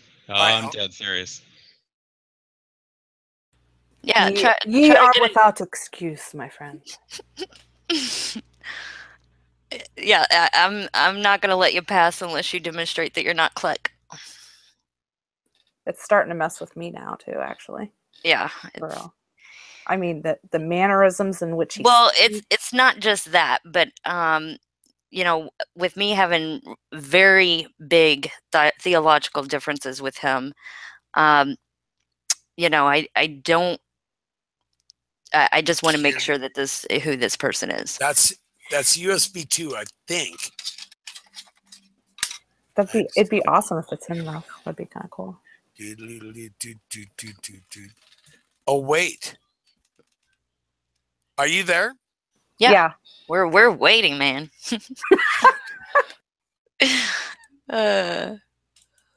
We are patiently waiting. We're being attacked by people Oh, in the chat. look. I There's unplugged the wrong device. Hold on. I gotta find the camera here. I've got it here somewhere. My wife is in here. We'll wait for you to find it. And No I'll show you. I'm not Jonathan Gleck, man. Well, No way. you got to That is demonstrate funny, that. though. I can't believe that. So you got like this. That's funny. All right, where is it? Where's the camera at? Shit. Okay, just go to my channel. You can't determine somebody's not somebody else with the channels. Yeah. You just You can't just do it. say, All right, typical let's channel see. is yours. Yeah, in fact, all right. Okay. I get it though. It's funny that you would. This is great. It's kind of like an I Spy kind of thing. Like, shoot. We really appreciate you going through all the trouble. Yeah, I'm I trying do. to find the darn camera. I had it here. I can't. You're not on a laptop or something with one or anything? Or a No. tablet? I've got I bought this big computer from Costco. It's a tower, and I do have a camera, but I don't know where it got moved to. It wasn't working before, and I think it was the USB thing, 2.0, 3.0 thing. I think, but gosh. Well, now you guys all got me nervous, man. You think I'm like someone else. That's not true. All right, go to my look. Who's got an email, man? Come on. My email address is, well, you've already sent it. Tanya Galaxy sent me an email. Yes. So, okay. Is that you? Yeah, that's me. Okay. I'll just give you my LinkedIn, man. You can see me there. I'm not. Okay. Jonathan Gleck, man. What are you gonna do now? I'm going to try to send you an email Of what? with my information, who I am. Okay. Well, you can make up who you are. Yeah. What, in like 5 seconds? Wait. Are you? Well, are yeah, you you can. kidding? If you're somebody In who 5 the seconds, stock I'm gonna- counts, yeah. Good God, man. Are you serious, guys? By the way, Yeah. Eve, I'm Barack Obama. I'm going to send you an email. It'll be just a second. They're Yeah, skeptics level. I You apologize. guys, come on. Yeah, You know what? People know me around here. Who's in the room? Come on. Yeah, you're got- Jonathan, right? Jonathan, right? Jonathan Gleck. He's fucking with me. Oh, I'm sorry with the language, man. But no, come on, man. People know me. I'm not. I'm sorry. Okay, so This is all like right, Level, Ghostbusters. Oh, I'm sorry. I thought you were someone else. do you have a cell phone? Nope. I You live don't in. have a cell phone. Nope. I don't God think bless you, Jonathan Jonathan. Clark does either. I got rid of my cell phone 4 years ago. That's what Jonathan said. Wow. Wow, are you serious? No, it's so bad. I'm so. Jeez, man. Okay, we got just gonna- people sticking up for Level in the chat. They've seen them Oh, around. they know Levelhead. There you go. You have some Serious, friends. Okay. All right. That is funny, man. You guys Pass really. the joint. Hey, The people in the chat, you oh know. my God! I got to tell you what happened the other day, man. Well, hold on. I have an important question now. Yes. So, Level, just how high are you right now? Seriously. What, like 5'10"? No. What? Yeah, I think that answers Now, my can you question. see the curve from there? In the Jonathan. atmosphere. No, I asked you 5'11". Satellites. Oh my goodness. That's the more important part right there. Can you see the curve from there?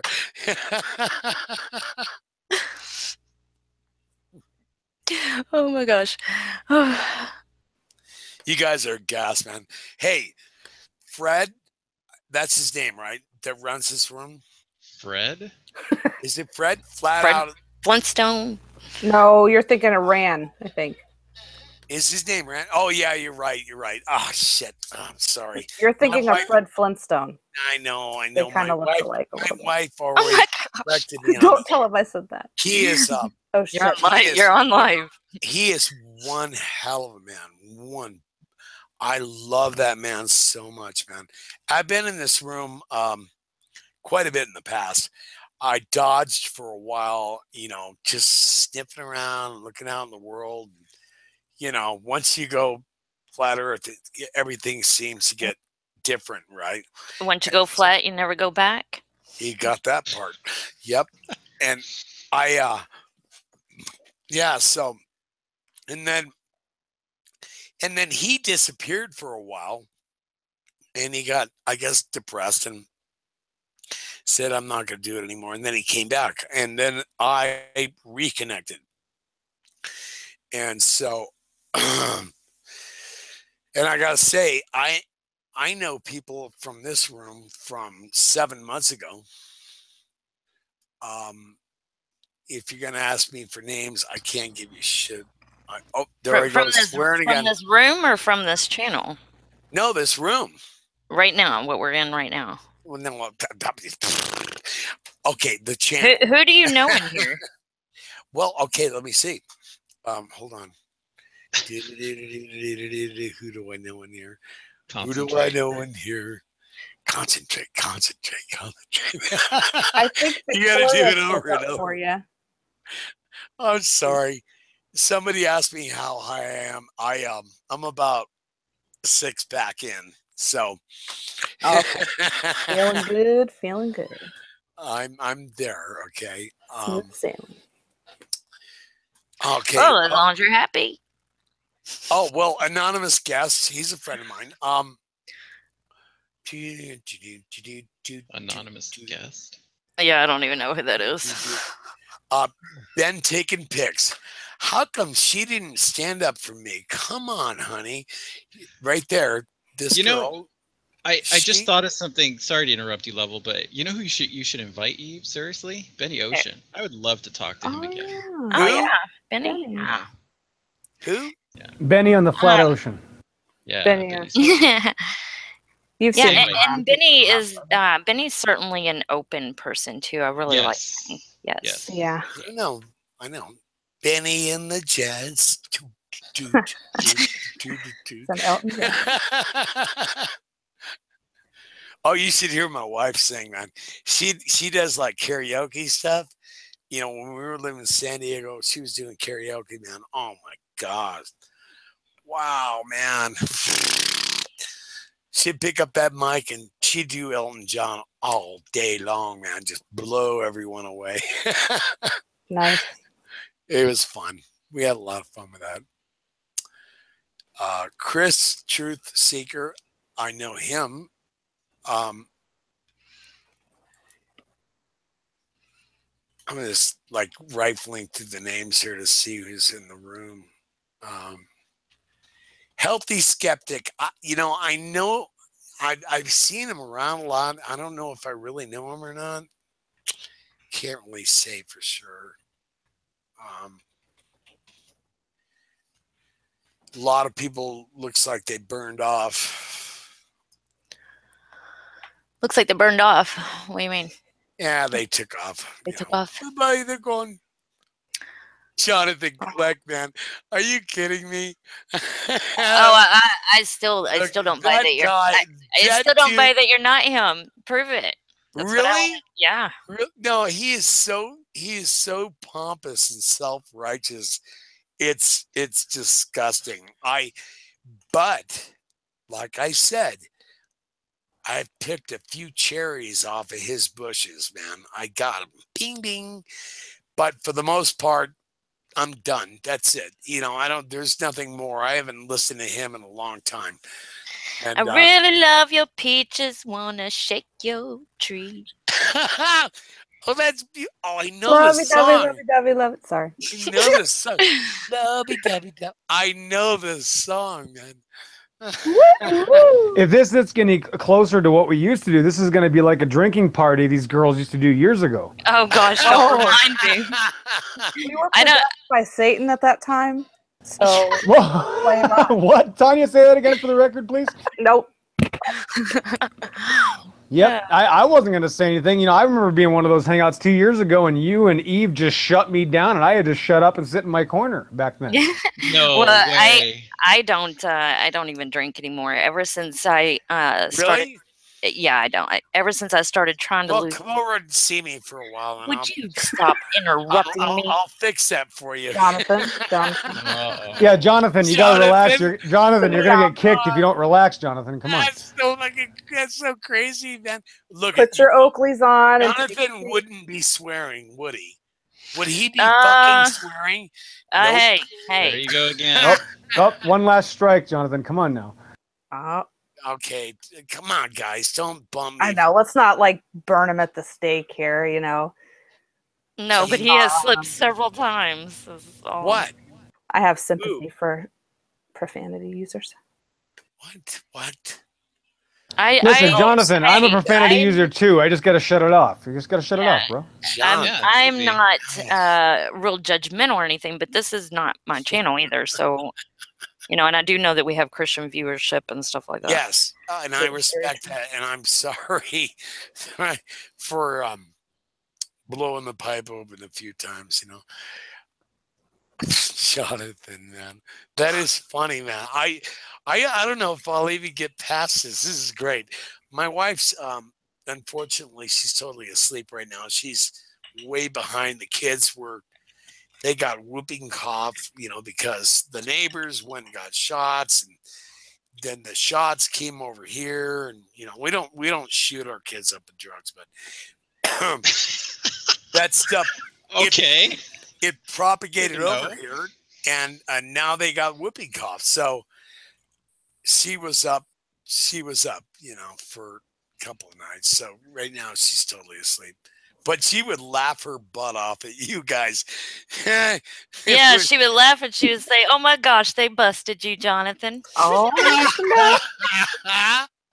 Okay, you know, it's fun in a way. In a way, it's like fun. I want to let you believe. I would like to let you believe that I'm Jonathan. Oh, you don't have to. All you have to do is get a camera, turn it on, and show me. I can't find it, man. Like, you know what? I got a 2-year-old boy that grabs everything in the world, and I don't know where the hell the camera went. I don't know. I'm looking around. I'm just seriously. I swear to God, I'm looking, and it's just the camera's not here. So always check the toy box. Maybe that should be something you could work towards. Level. I mean, we could remove you from the no. The name is Jonathan. You come back. Did you hear what he said? He said, "Go away until I find a camera." There you go. Yeah. Aw. Come on, man. That's not cool. I can't find it. I don't know where it is. I'm not running the room, so. I'm not Jonathan Clegg, man. Come on, Eve. If it was up to Kevin. I was born in 1960 in Connecticut, in West Reading, Connecticut. Yeah, and I was born in 1934 on the moon. Yeah, that's great. Are you serious? Do you realize you're making a horse's ass out of yourself? Hey, you cussed again. Come on. Nope. I didn't cuss.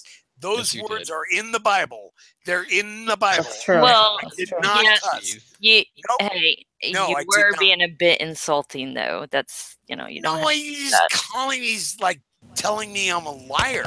This train has derailed, Jonathan. Thanks. You're calling me a liar. No, it's not just me. I think everybody in the room is. So. Oh my God, I take it back. Oh, John, it's okay. Well, this is funny, man. Is the room going to be back again so that when I do get my cam and I can shove this stuff up? Yes. But, and that would be great. No, you guys. If you cause me to eat my words, then I will. I promise you this, man. I will shove your words right up your butt. I cannot believe you're doing this. This is insane. Jonathan Clegg? You're calling me Jonathan Clegg? What the hell is wrong with you? Are you insane? You must be totally on drugs. My God. You don't think you sound like him? I don't know. I don't sit there like. Have you ever recorded him yourself? Yes, I have. I've got 3 albums. Go to my channel. Go to Level Headed. Those albums were produced back in 2000, 2001, 2002. Look at the dates. Go to my channel, Level Headed. Go look. You will find old stuff I have been doing for a long time. I got nothing to do with Jonathan Kleck, let alone, I mean, what? You're telling me I'm the guy? Are you serious? I mean, you do know that we can identify people through voice recognition, right? That it's just like a fingerprint. It's a fucking lie. Hey, that's not true. Bye. That's enough. Bye. No, did you kick him? He will be kicked. I'm about to eject. No, don't do it. Sorry. To the cliffs. I'm gonna play a video of Jonathan Kleck so y'all can hear. Yes, please do. I'm serious because he sounds just like the dude. He does. Right. Exactly like him. Let me see if I can find. If he's not, I apologize, but hey, it sounds just like him.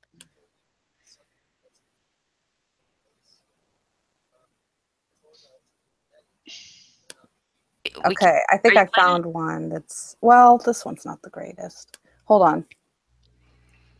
I guess it doesn't matter. It still sounds like him. All right, hold on. Okay, I gotta do. Oh, no wonder nobody laughed at my little joke. What?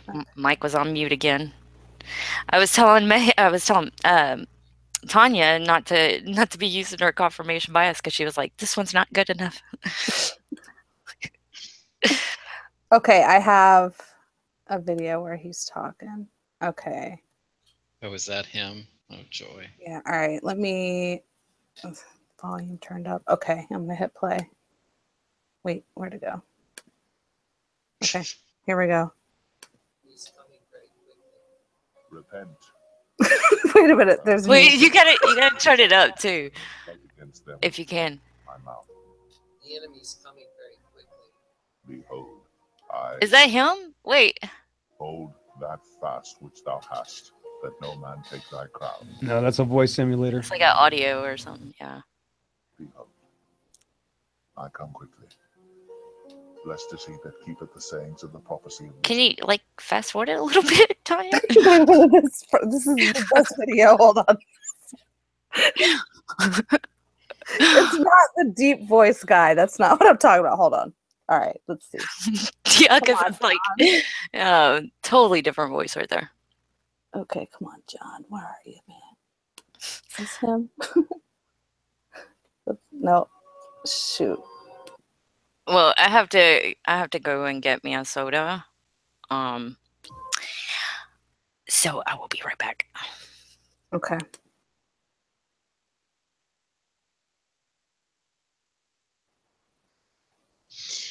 Oh well, whatever. You're failing so far. They're I know. I'm stopping. Whatever. Go to Jonathan Kleck's channel and you'll see what I believe you. That's good. You be the judge. I liked him though. I thought he was funny and nice. Funny and nice is fine, but when people come into rooms and just monologue about like everything and anything, like they don't have any friends, it just irritates me. Call it a flaw. That's okay.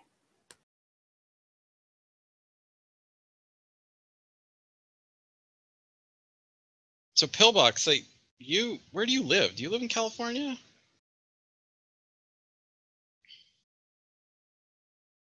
Nope, I'm in the Wild West, Arizona. Oh wow. How's the weather been there? Probably insanely hot, huh?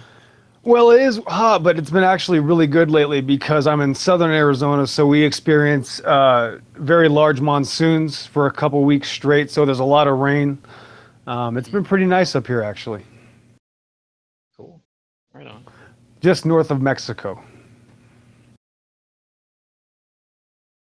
Were you born and raised in that area, or is that just where you ended up living? No, but I was born and raised in northern Arizona, or at least north of Phoenix. So actually central Arizona. So I am from here. And yeah, I was used to that sun for a long time, but it eventually burns you out. So I had to get away from it and get to a little bit cooler climate. So it's just about 20 degrees cooler down here by Mexico.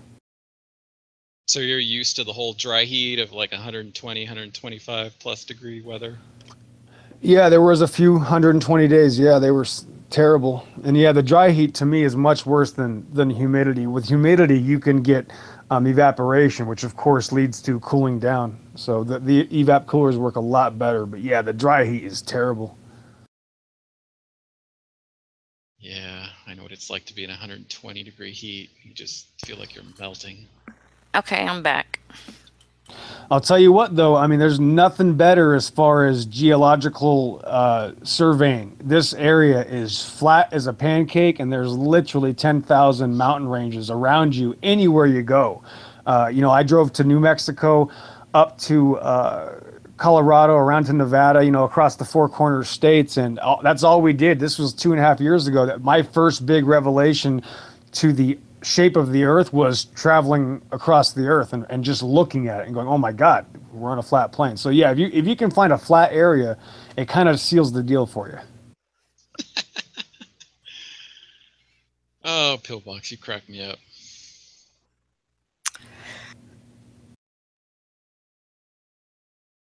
Yes, Eve. She muted again. Uh-oh. Probably. Oh, I did. Okay. I was sitting there, you know, saying how much I care about Pillbox, and I think he's a very smart guy that a lot of people don't even realize how smart Pillbox is. And I'm like, if people would just listen to him, and then, you know, go and try to check out and verify what he's saying, then they would see that he's a lot smarter than what they give him credit for.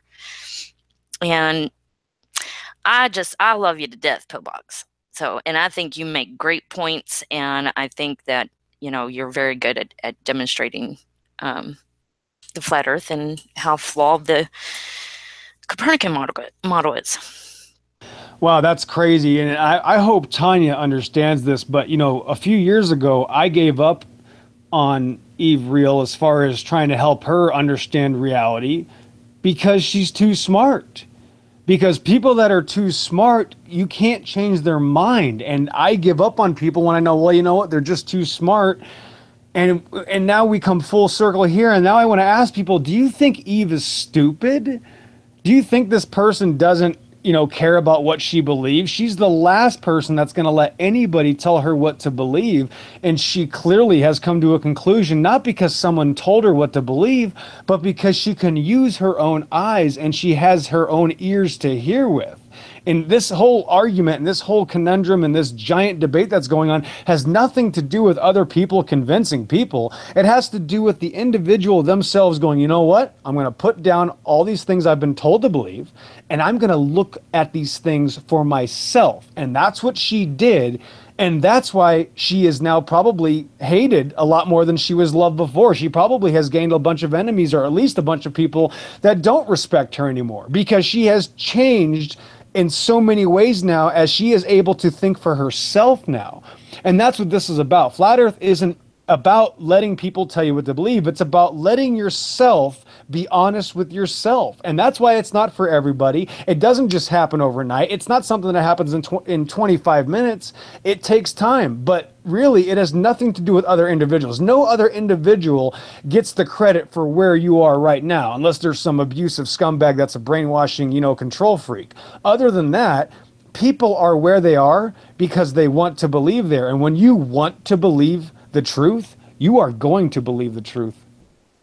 Well, you definitely got it. Yep, you definitely. Thank you, Pillbox, for saying those nice things about me. I do believe that I was thinking on my own as an atheist as well, but I was convinced of the information that I was receiving at that time, and I needed to, you know what I'm saying, move forward and keep gathering information, and I did, and I kept. You know, at some point, I decided to question my atheist position, and I had realized that for the past 4 years, I was not allowing that to happen. I was not even questioning my own atheistic position. And that you're right in to say that nobody can really change another person. If somebody can convince someone in a hangout that their position is completely wrong, then the other person that's convinced by that person is being irrational. If they're just convinced just because someone brings up one problem or whatever, they need to go and do it themselves, just like you was saying, Pillbox, and verify and find out for themselves. I just wish people would first think, wait a minute, why are there millions of people saying this now? And you know what? Maybe I should see it from their point of view instead of just saying, no, I'm going to have an excuse for single thing you tell me. I'm going to type in debunk, enter whatever you just said. Because there's two ways to look at something. You can look at it honestly, or you can look at it with your presupposition. If you have a preconceived notion about something, well, guess what? We already all believe that same preconceived notion. The difference is some of us have left that group. So the reasoning is should be with the people wanting to know, why did people leave this group? Why did people leave the ball earth idea? Why did people leave the secularist point of view, or uniformitarianistic principles, or evolution, or spontaneous generation, or any type of magical pseudoscience that we are taught to believe? If you leave that belief system, there has to be a good reason. And usually it's because that person has now decided to stop letting people think for him or her. And that's it. It's that simple. It's in Flat Earth, it's about not believing in cartoons anymore. I hate to be insulting, but that's what Flat Earth is, actually something very small and easy. And that's why you see so many people switch to Flat Earth so quickly, because it's very easy to go, wow, I don't think cartoons are real anymore. Oh my goodness.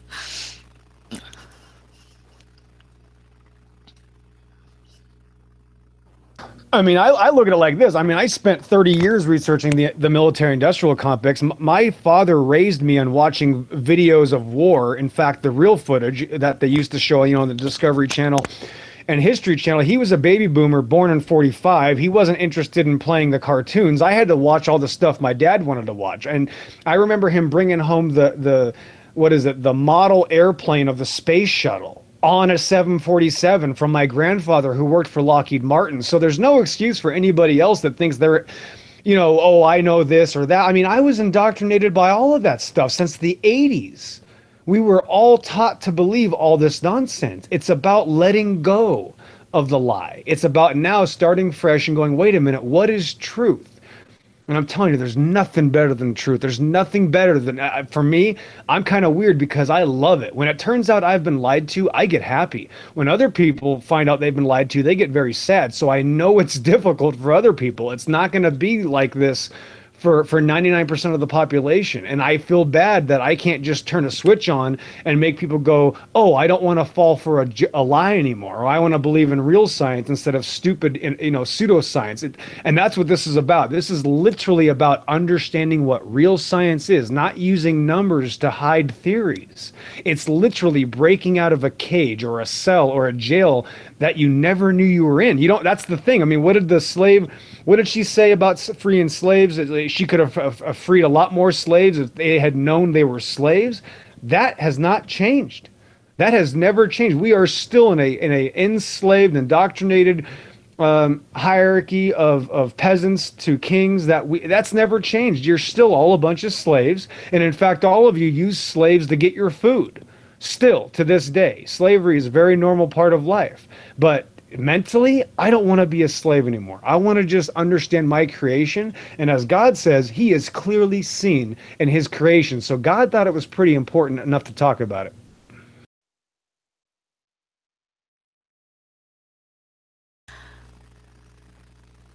You know what? What? Arcane's going to be disappointed that he missed this hangout. Don't you think so, Pillbox? Yeah, he could have been here and had fun with us while we harassed Jonathan and Kevin. Yeah. What? You didn't harass Tanya? What the heck? No. There will be no harassment of Tanya. No. Oh, unfair. It's because she's a woman, right? I get it. Correct. We're sexist. Yes. Totally. it is so not, because I'm a woman. I'm just that awesome. So here's the bone I have to pick with Tanya. Noticed earlier when she said, well, I'm going to get this camera thing that Kevin's talking about, and I'm going to do it, and if I see the curve, woohoo. So I asked her, okay, what if you don't see the curve? Then she goes, well, I have to figure out all these other things actually first. So isn't that interesting that if you get the result you're looking for, you're fine. But if you don't get the result you're looking for, there's all kinds of problems we now have to talk about. And that's my point, is like, why can't we just say, wait a minute, can we accept what we said we are going to accept? Or can we not? Like, what do we possibly have to see to believe what reality is? You know, when do we draw the line and say, okay, I'm not going to believe what I've been told. I'm just going to believe what we really see and test. You know what I mean? Like, that's my problem, is that people are so biased, they will only accept certain outcomes. That bothers me. But doesn't this go back to something like Eve said, you know, what, I think it does. The combination of evidence. Yeah, it's People not do just need that, one yeah. thing. I think to be fair, Tanya would probably look at it and go, oh, wow, okay, this is interesting, but not just take the whole model as like, okay, I'm swapped over because of this one thing. Yeah, it would be illogical if she did. If she only recognized one problem in her system of beliefs, it should cause her to want to question the other ones, and especially if they're connected. Yes. And this is what this is. It's a network of deception and lies, according to me and Pillbox, but you know, that's what we believe. And so she's going to need to see a compilation of flaws, and then also a compilation of evidence on both sides, and then draw her conclusion. That's what she needs to do. And if someone just sees one problem and they say, oh, my whole system of beliefs is out the window, that right there is illogical. Yes, totally agree. Now you can speak, Tanya. Sorry. Thanks. No, I don't know that it would ever be possible for me to believe it. Honestly, if I'm being completely honest with myself, because there is just so much information that I would need to look into, and so much hearsay that I would have to believe. Wow. That's an interesting statement. That I don't think it's even possible, really. Right. So what you've just said, if I could take this into my terms, what I just heard you say it's not possible for me to be honest with myself. Now, I know that seems like an insult right now, but what you just said is that it's not possible for your mind to be changed. And you see, I have to throw up a red flag and say, wait a minute. In the scientific community, the whole point is to disprove all theories and to prove all things and things like that. So the whole point of science is to say whoever has the evidence wins, not whoever has the belief system wins. You see, so I come from a scientific background that says, no. We either are going to be scientific about this or we are going to be religious about this. And to say that I can't have my mind changed is an extreme religious standpoint, because you already have been told what to believe, therefore it's impossible for you to believe otherwise, is the exact problem I'm telling people about. I'm telling people, if you can't admit you might be wrong, you've already lost. Yeah, that's just silly. I mean, people should be, willing to be wrong. Mm-hmm.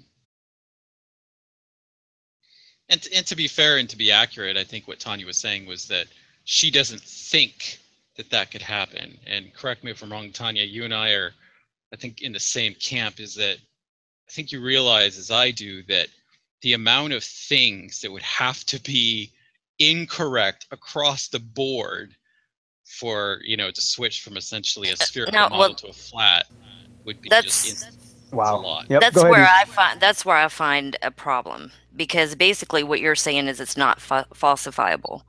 I didn't say that. No, I didn't. For you, it's not. No, I didn't say it's not falsifiable. I just said that the amount of other information that would have to be false is just, it seems insurmountable to me. But that is not the equivalent of me saying that it's not falsifiable. Yes, it is. Oh, yes, it is. No, it isn't. There's got to be there. Yes, it is. If you don't give yourself a goal to reach, to say, okay, well, that was it right there, that done did it for me, then you're saying that for you, it's not falsifiable, that it'll never be demonstrated as false to you. That's what you're saying. With all due So, respect, hold on. To me, I think it's only fair to say, look, if we're on a ball, we should see a curve. And if that curve cannot be demonstrated, and I look at evidence and I see that it cannot be demonstrated, I'm throwing it out. I don't know why that's not a good enough truth to turn someone. Well, wait a minute, though. If I were to say that, if I were to make a prediction that, well, wait a minute, a bunch of things have to change in order for me to believe something, then it turns out all of those things already work on a belief system I don't believe, then I would have to go, wait a minute, I might be wrong. You see, because the entire world already runs and operates on the idea of a flat stationary plane. That doesn't have anything to do with my imagination or yours, Kevin. The entire world is already working this way. So nothing has to change for me to accept the fact that the shape of the floor beneath me is flat. The entire world is already operating on that premise. And that's the first thing I realized when I thought about it, because when Rose Patton and Rand Campbell said flat earth to me, I said, wait a minute, no, it can't be. And then my mind scrolled through all these things I thought I knew, and I went, wait a minute, that has nothing to do with the shape of the earth, for one. Number two, all the sources of the things that do say the earth is round or has rotundity are already proven liars or criminals. So there is nothing that has to change at all. The only thing that changes is your mind. The only thing that changes is your perspective. It has nothing. The rest of the world continues to operate on a flat plane of existence like it always has. So again, it has nothing to do with evidence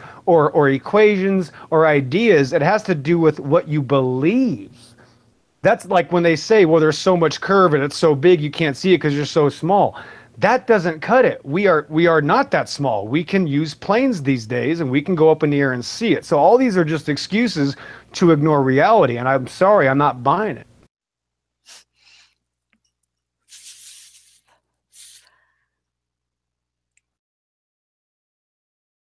It's not about what we think is true. It's what we know is true. It's what do we know is true, and that's it. It's that simple. Well, I think I'm going to go ahead and, unless Tanya wants to keep it going, or you, Pillbox, or anybody, if anybody wants to keep it going that's in here. But I'm going to have to, like, jet pretty soon. So it's already 2:04. My kids start school next week, you guys. I'm so excited about that. But I have to get in this habit of at least, it's getting to bed. You know what I'm saying? Yeah, it's late. Sure. Yeah, I'm about, myself too. This has been fun, though. Yeah, I think it was a great hangout, and I really appreciate everybody who's participated in everything.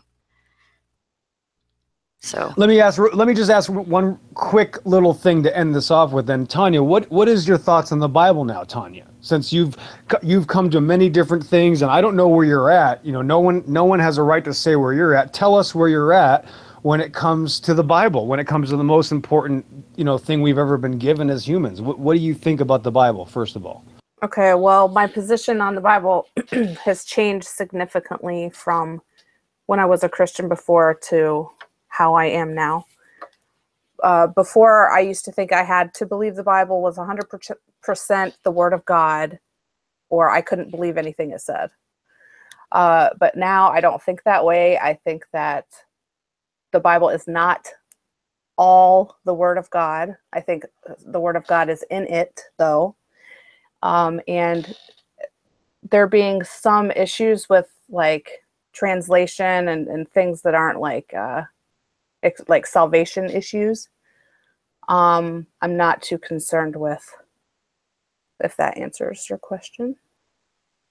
Yeah, it kind of does. I am obviously a little bit more curious to the validity of how in Scripture obviously the earth is described. Obviously, I want to get right to the meat and potatoes here. When you read the Bible and the way that the earth is described, not that you've done it extensively, I don't know, but do you see how many Christians such as myself and such as Eve can say, no, the Bible is obviously a flat earth book, for starters, when it comes to this topic? Do you see what we're saying?